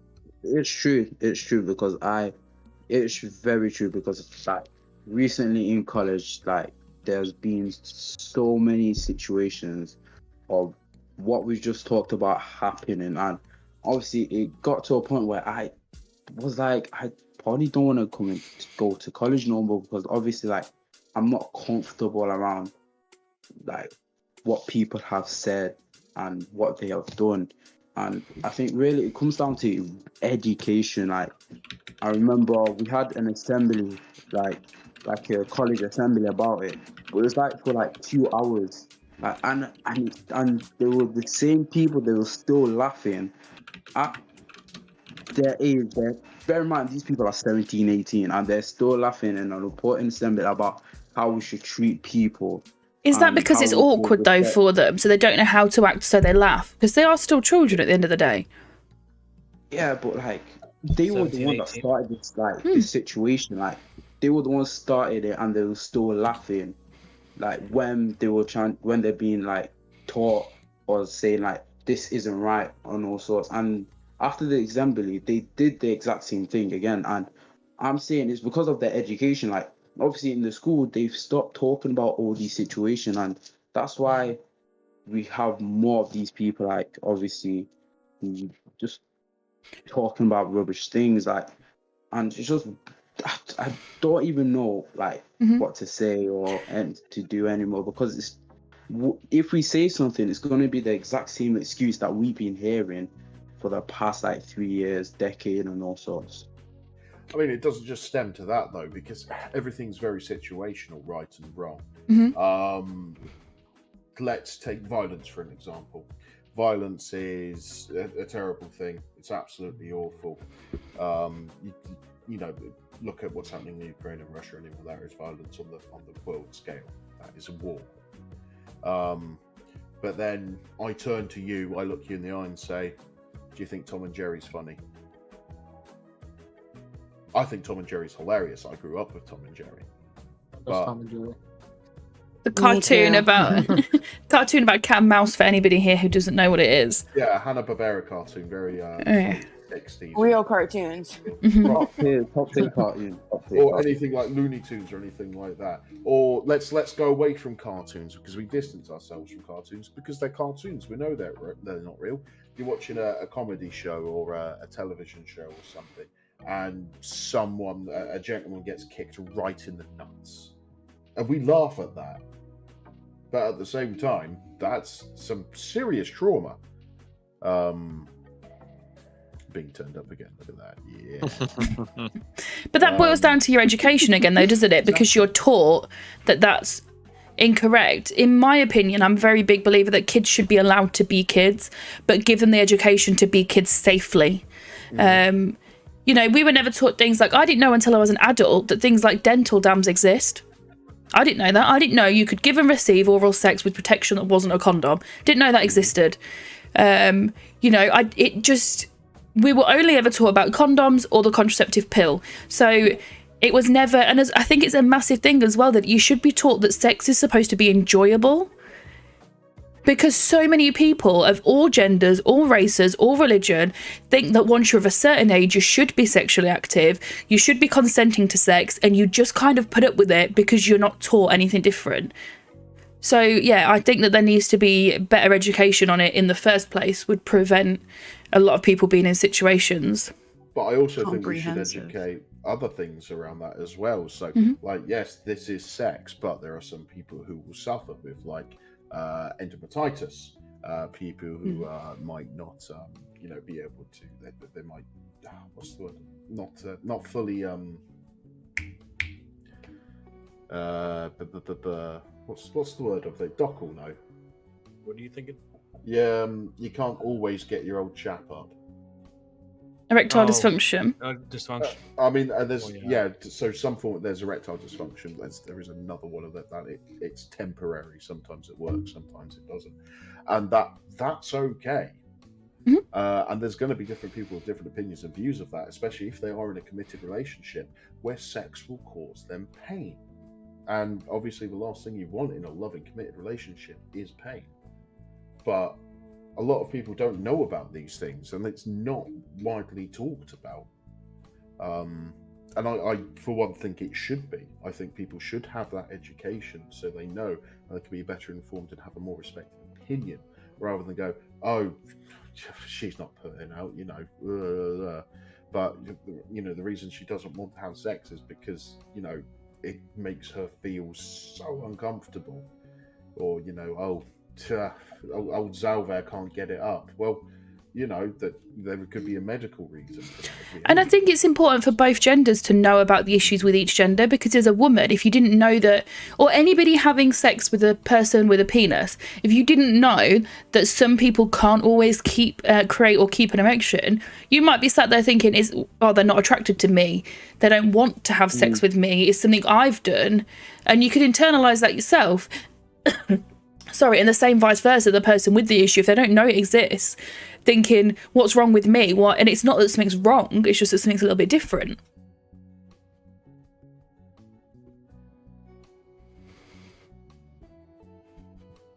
Reading up the comments.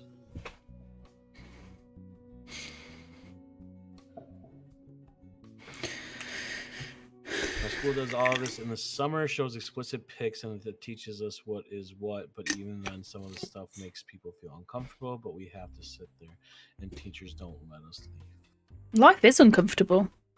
Yeah, I mean, here's the thing, it's uncomfortable, but I mean, do you think pregnancy is comfortable? I mean, it's making you aware in school. I mean, at that point, you might think, yeah, it's going to make us uncomfortable, because when I was at the age, 10, I've learned difficulties, I was thinking, this is not going to help me in life. But now at college, every couple of months, they constantly teaches us it. And the thing is, there's people in my classroom who constantly sit there and laugh. They're like, oh, we already know this. We already know this. There's me and my two mates at the back here, right? We're just sat there like, we're going to need this in our life. And then there's mainly girls in our classroom, and there's 4 or 5 men, which is us and my couple of mates. And they're all sat there like, we won't need this in life. I'm going to have a kid when I'm 20, etc. Then, we have my mates who, we're just going to focus on our future, because we know that they're going to turn into someone that they won't know how to carry a kid, because they're just sat in that classroom just laughing. Mm-hmm. And they won't know what to do. There's a woman I follow on TikTok. She's a mum, and she lost her husband very, very unexpectedly and is left with four kids. Her eldest being a boy, and she teaches, they have body talks, so dependent on what age they are, they're taught different things. So the younger they are, it's kind of they're not taught mechanics, they're taught just what the body parts are, that you keep your hands to yourself, people shouldn't touch your bikini areas, your swim trunk areas, and then as they grow older that develops and they're encouraged to she never puts her kids on camera, it's always just herself, and you can just hear her kids asking the questions, but if her son comes to her and's like, I think he's like 17, 18 maybe now, and there's a video where he's come to her and he's like, oh, I'm really struggling with my girlfriend, I can't get her to have an orgasm. Now that's not necessarily, a lot of people would be uncomfortable in that situation, but she's enforced this thing on him that bodies aren't something to be ashamed of, and she is there for him no matter what he needs help with. So you've now got this guy who has so much respect for women and for people in general that he feels safe enough to come to his mum and be like, I feel like a shit guy because I can't help my girlfriend finish. And I just think that's amazing, in my personal opinion. I know a lot of people would think that was wrong, but I just think that's great. Hey, speaking as a single mother of a boy, he has no communication with his father whatsoever. So all of that is left on me to discuss with him. And at first it was like, am I going to succeed at it? Because I wasn't taught properly, So, but then when you're put in that position and you're sitting there and you're having a conversation with him about it, it's just like you with your nephews. Your nephews know what balls are. And I have done that from day one. When my son was little, his dad's father used to call him huevos because his balls were big. You know what I mean? Like from the moment he was a little boy, he knew huevos, balls. And the same thing with sexuality. I've told him off rip, no matter who you decide to love, I will always be behind you and accept you for that, because I don't ever want him to feel the way I felt. And also being open and honest with him about sex, and regardless of who it's with, and the importance of making sure that the person that you're sleeping with, you love, and that person is going to back you up no matter what happens at the end of the day, because there are things that can't happen. And being that we have been able to have those conversations, I've always told him, don't ever be ashamed to come talk to me. I know I'm not a male, and I know that we have different parts than one another, but at the end of the day, I understand it. And if there's something that I don't get, we can always figure it out. Or you can, there's other resources like my dad, but he doesn't even feel comfortable talking to my dad because of the way my dad is. He feels more comfortable talking with me. And I would rather him come to me with a problem like that any day than to go to some random dude that is, his friend's dad or whoever. And I've built that relationship as such with him so that he does feel comfortable, because he doesn't have that with his dad. And it's so important to feel like you have somebody that you can turn to, regardless of whether you're a woman or a man and you're talking to somebody of the opposite sex. It doesn't matter. As long as you're getting the right information, that's what's important. Yeah. And it is. In order to talk about, oh God, sorry. Go on. No, go ahead. I'm saying it is. I'm not saying that it's just down to the education department to teach this. I'm just saying education in general, whether it be from medical professionals, whether it be from your family, from whoever. I'm just saying I think that as a world as a whole, for the majority, sex education is not being taught, or is not being taught sufficiently. And you've got to look at, if you buy a house, right, and there's a crack in the wall, you don't just replaster that wall necessarily. You'd have somebody come in, you'd look at things like, are the foundations okay? Have any of the weak vents and the joints moved? You'd fix the problem, because you're not just going to keep putting plaster on if it's going to keep being a crack. So to me, if the problem is abortions and you don't want there to be abortions, then look at why are people getting pregnant when they don't want to be. And that's not all of it, and a lot of it is medical as well, but that is a big part of it, is people having abortions because they just don't want to have a baby. Right, so why are they falling pregnant? Do they not understand about contraception? Have they not found a type of contraception that's comfortable or safe and works for them? Is there, go back to education, look at where it's coming from. Why don't they know that? And go backwards, figure it out from then, fix it before it's a problem. Right. Yeah. Oh, yeah. And I agree with that. I think that it's important on both aspects for both, parents and the teachers to be involved and to teach your kids that. Because the other thing you have to think about too is now the generation now, if they decide in 20 years from now to go ahead and bring sex ed back and bring it back, you know, the way it should be, the kids that are in school now who are now going to be teachers are not going to feel comfortable speaking about it because of that, you know, because no teacher has ever discussed that with them before. Teaching it in school, you know, there's a way to go about doing it where it doesn't have to be so intense and so taboo to where it's not done at all anymore. I don't know if it's done at all anymore because my son is homeschooled, but I feel like it shouldn't be as big of an issue as it is. And like you said, if people knew the consequences and what happens if you don't use the proper protection when you're having sex, and yes, the numbers would definitely go down. And that's what we need, because then you get mad because there's babies having babies. You got to look at, exactly like you said, you got to look at why. You can't just put a temporary Band-Aid on something and expect it to stay there and hold through water, through soap, through everything. That Band-Aid's eventually going to come off. It's the same thing with this kind of stuff. This is just a temporary fix that you're doing, and it's not resolving anything by making it such a tough issue to discuss in school and at home. And, you know, we're curious, we're humans, that's kind of in us.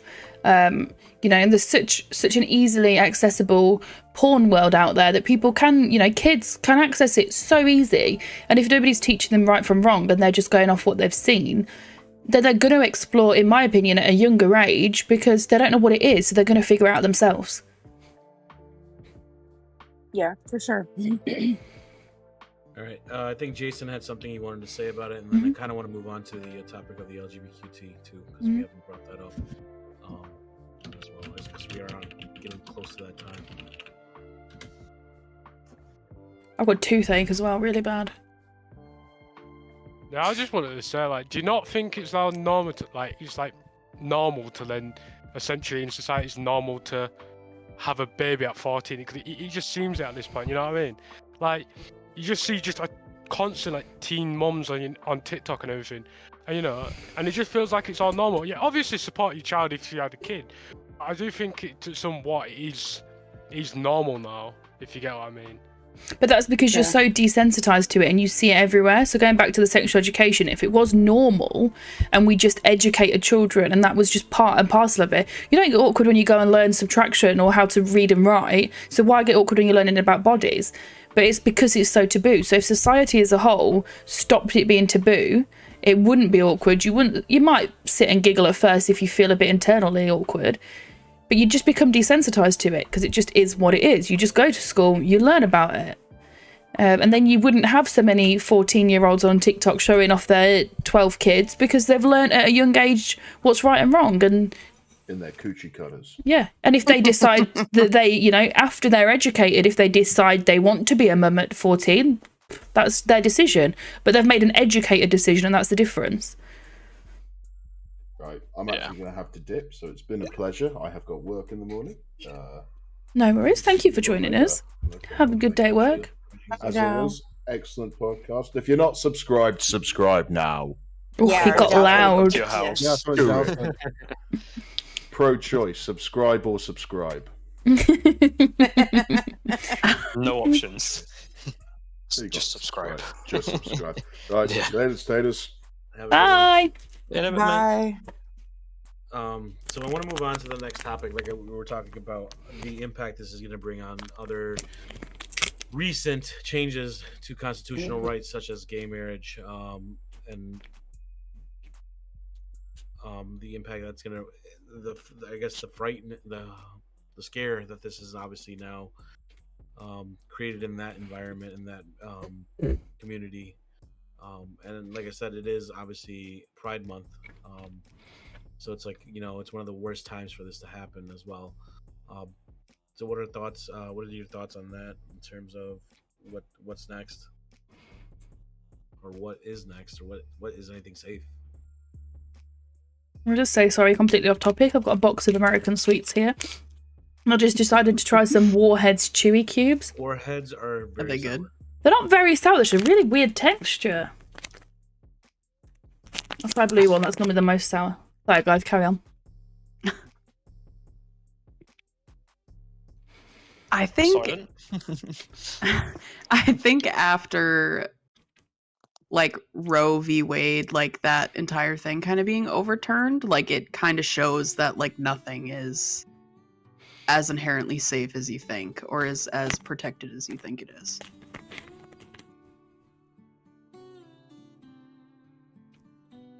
No, I'm with you there massively. I mean, gay rights, trans rights are all very still new things. Oh, that one was sour. Green apple. It's still progressing. We're not quite there yet, in my opinion, anywhere.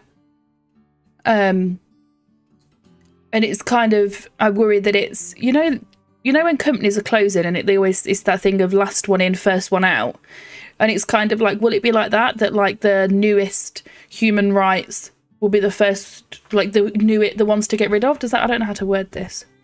No, that makes sense. Yeah. Makes sense. Like you're already starting to remove women's rights. Are you going to now start moving trans rights? Are you going to get rid of gay rights? You know, it's. They started removing them as soon as they made them. As soon as they passed laws, they immediately were like, nope, never mind. Just shut up the vast majority, win this vote, get this election done, and then we'll get rid of things. Yeah. Yeah.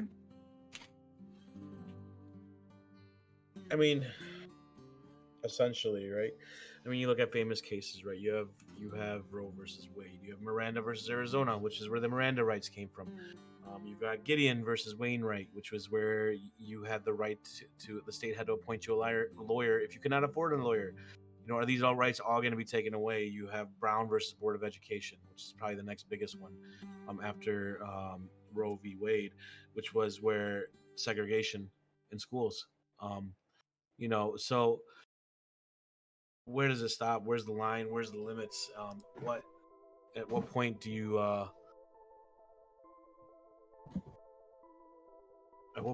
actually say anything is safe, if anything is safe?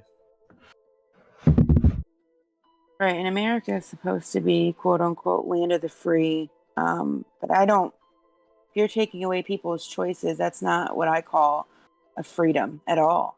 That's a choice that you're making for me, and you're basically putting my life in your hands and saying what I'm going to do and what's right for me to do and what's right for me not to, what's wrong for me to do. And you know, it takes everything that America supposedly stands for and just throws it away, or anywhere for that matter. You know, I don't think that anybody should have the right to say that a woman can't vote, or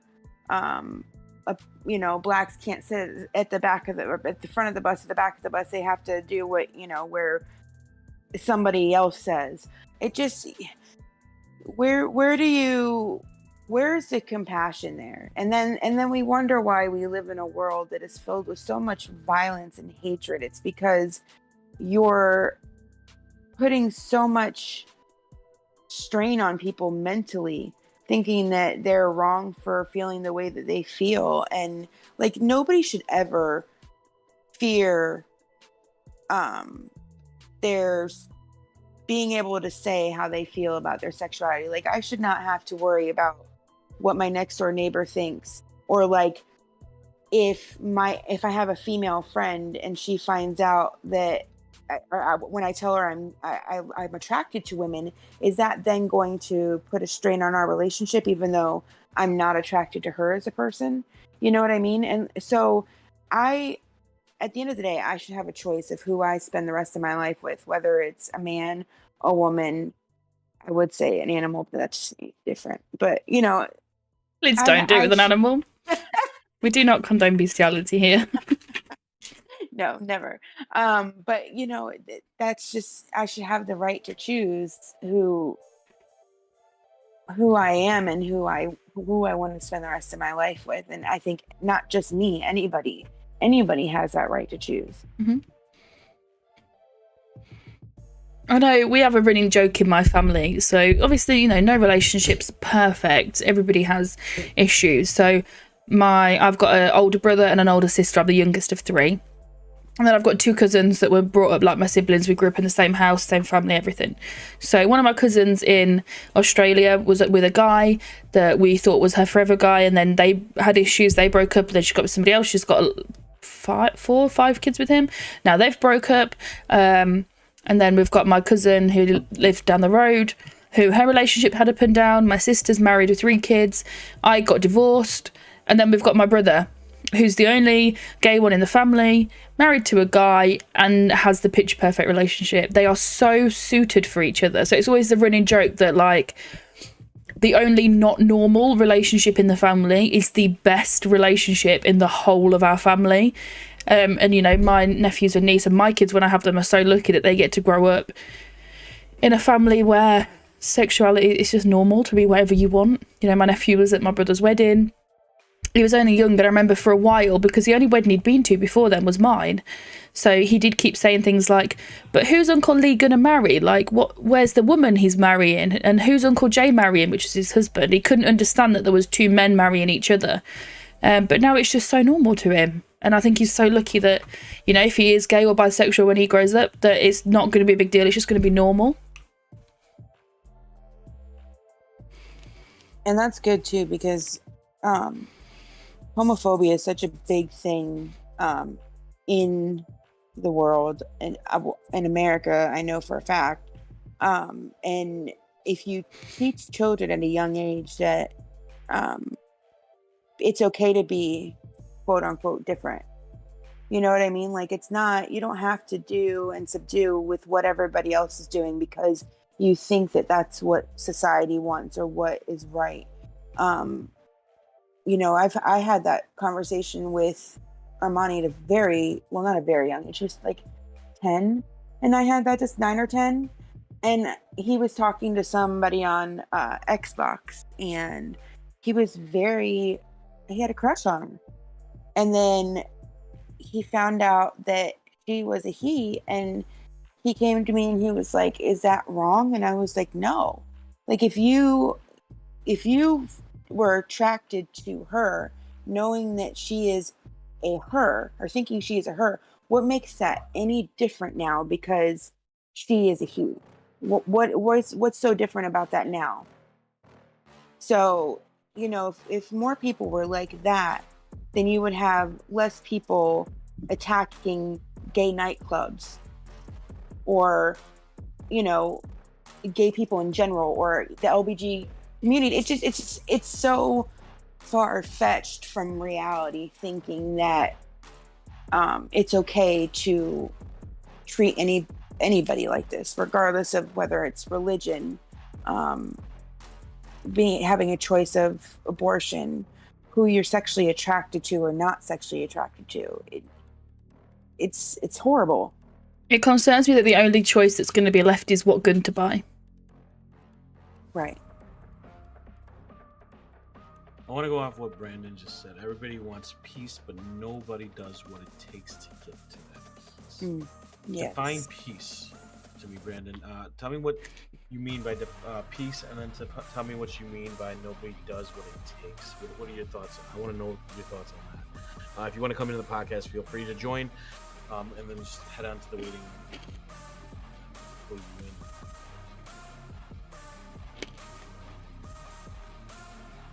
I don't think I like American sweets. So besides, You said that about the chocolate here. Oh, I don't like American chocolate.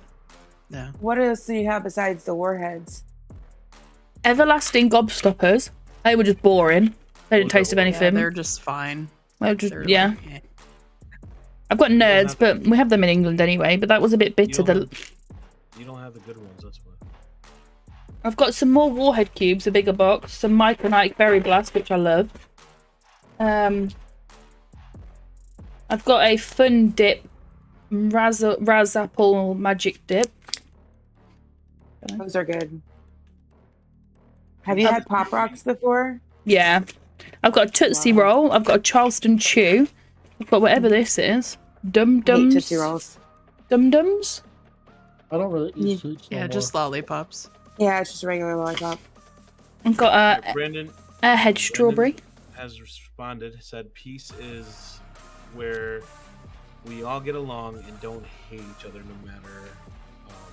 I'm assuming he's gonna say no matter what. So I'm gonna play devil's advocate here. If there was peace and everyone got along and everybody had the same point of views, let's just say for competitive purposes, right? What would strive you? What was your motivation to be better? Or to do better? Unfortunately, peace is something that's just never going to be obtainable. It's not about wanting peace. I think what people really want is choice, and to be able to Equal do what rights. they want to do, and their rights to do it. And peace is something that, like I said, will never be obtainable as long as there's things like religion. There's going to be things that like beliefs that are going to always make an impact on that, and that's unfortunate. But you want to sit here and say if everyone should have the same belief, well, whose religion is right then? Is Christianity correct? Is Islam correct? Is Buddhism correct? Is Hinduism correct? Is Catholicism correct? Who's correct? Is there going to be a settlement on who's correct? Atheism. And here's my problem. Here's the problem with this. If we tell people, okay, we're gonna universally make Catholicism be the universal religion, and that's gonna be the correct one, are we not taking away the choice for people to believe what they want to believe in them? So what different are we being then by obtaining this peace? It's just a double-edged sword. No matter which way and that's why I asked, because people say peace, and unfortunately, to get peace, you have to take away the freedom of choice. Yeah. And that's not something that's ever right. And that's the issue here. Is it's not about wanting peace, it's about having that freedom of choice, but respecting others' choices. I wouldn't ever say people need to keep personal beliefs to themselves. I think it's great to talk, and this is what we do. Me and Doc don't agree on everything, but we talk pretty much 24/7. Same with me and Beckham, we don't agree on everything, but I have respect for these guys enough that I can listen to their point of view on it. It doesn't mean I've got to agree with it. That doesn't mean I'm right and they're wrong, or they're right and I'm wrong. We just respect each other enough to be like, we'll talk about it, we're both educated on it, and then we're like, okay, cool, we had a conversation. Being open to having that conversation in the first place. There's a lot of people that aren't. Sorry. No, you're good. I believe talking is key. Talking is key with people, especially with people that you trust. Just like me coming in here being nervous to show my face or to talk about my life, which now I feel comfortable talking with people about that, opening myself up, just so people can know how I felt when I was growing up. Just like I didn't even know I was part Jew. I'm part Jew. I was raised as a Christian, but I'm part Jewish. And I have no problem with that. Mm-hmm. And that's what it's about. It's being able to educate each other. And that's why I said when I said in the beginning, there's no right or wrong. There's no, if you're against it, you're with it. We want to hear both sides for a reason, right? Because it's to educate each other on what it is. And the people will believe what they want to, because guess what? You have the choice to believe what you want to believe in. At the end of the day, it's like I said, it's your choice to believe what you want. Whether your choice is to believe abortion is legal, whether your choice is to believe that same-sex marriage is illegal or should be illegal, that's your choice to have, and we can't take away that choice. You may have the sentiment that your choice is wrong.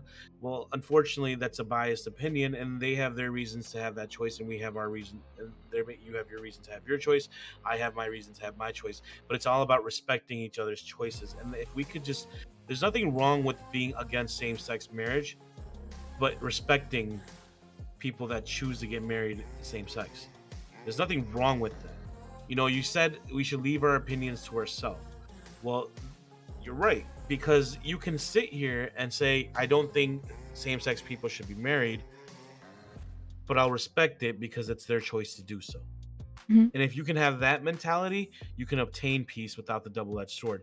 You don't have to like it and you don't have to accept it, but you can respect it. Yeah. right? I'm not gonna lie.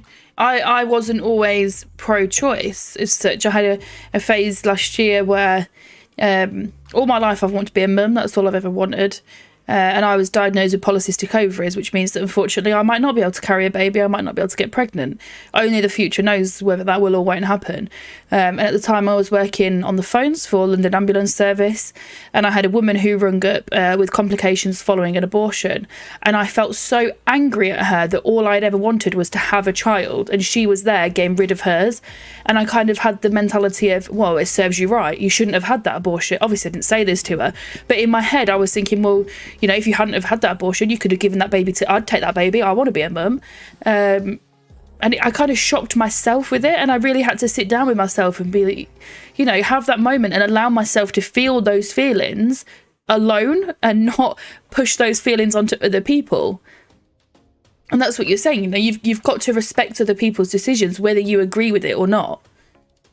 And I'm actually gonna, Johnny, I'm gonna actually agree with your quote here, and this is why the word peace, I'm not a fan of it, and here's why. And the quote works perfect. Wake up to reality. Nothing ever goes as planned in the accursed world. The longer you live, the more you realize that the only thing that truly exists in this reality are merely pain, suffering, and futility. Listen, everywhere you look in this world, wherever there is light, there will always be shadows. As long as there's concept of victors, the vanquished will also exist. The selfish intent of wanting to preserve peace initiates war, and hatred is born in order to protect love.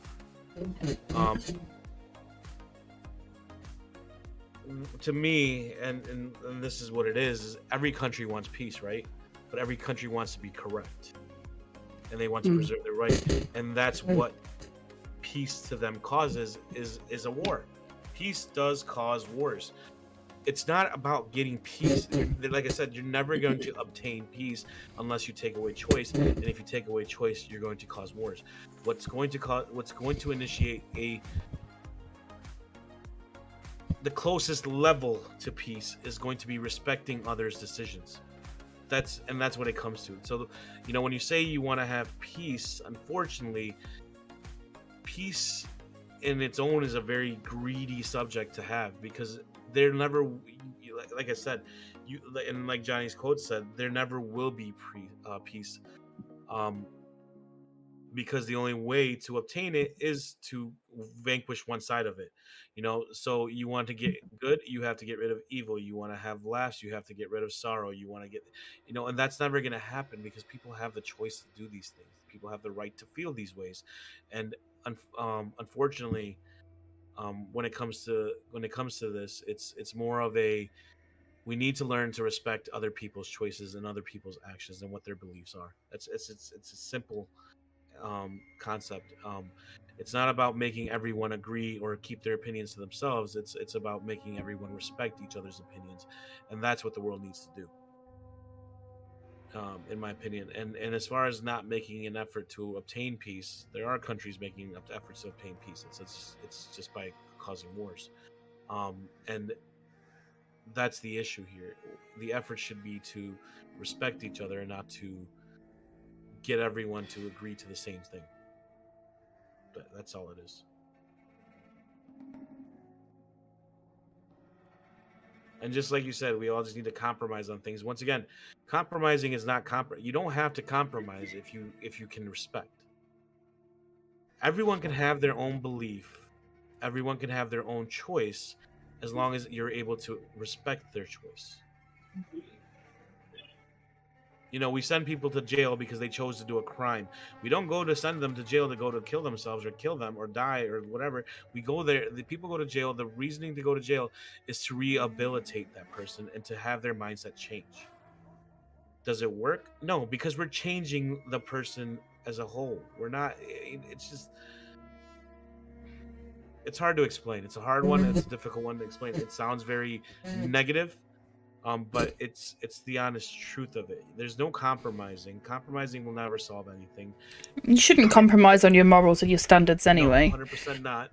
And you're asking for someone to change when you're asking someone to compromise. It's literally let people believe what they want, but just respect what they want to. Mm-hmm. So, But yeah. 100% agreed. And on that note, I think it's getting to that time, I assume. Yeah. So,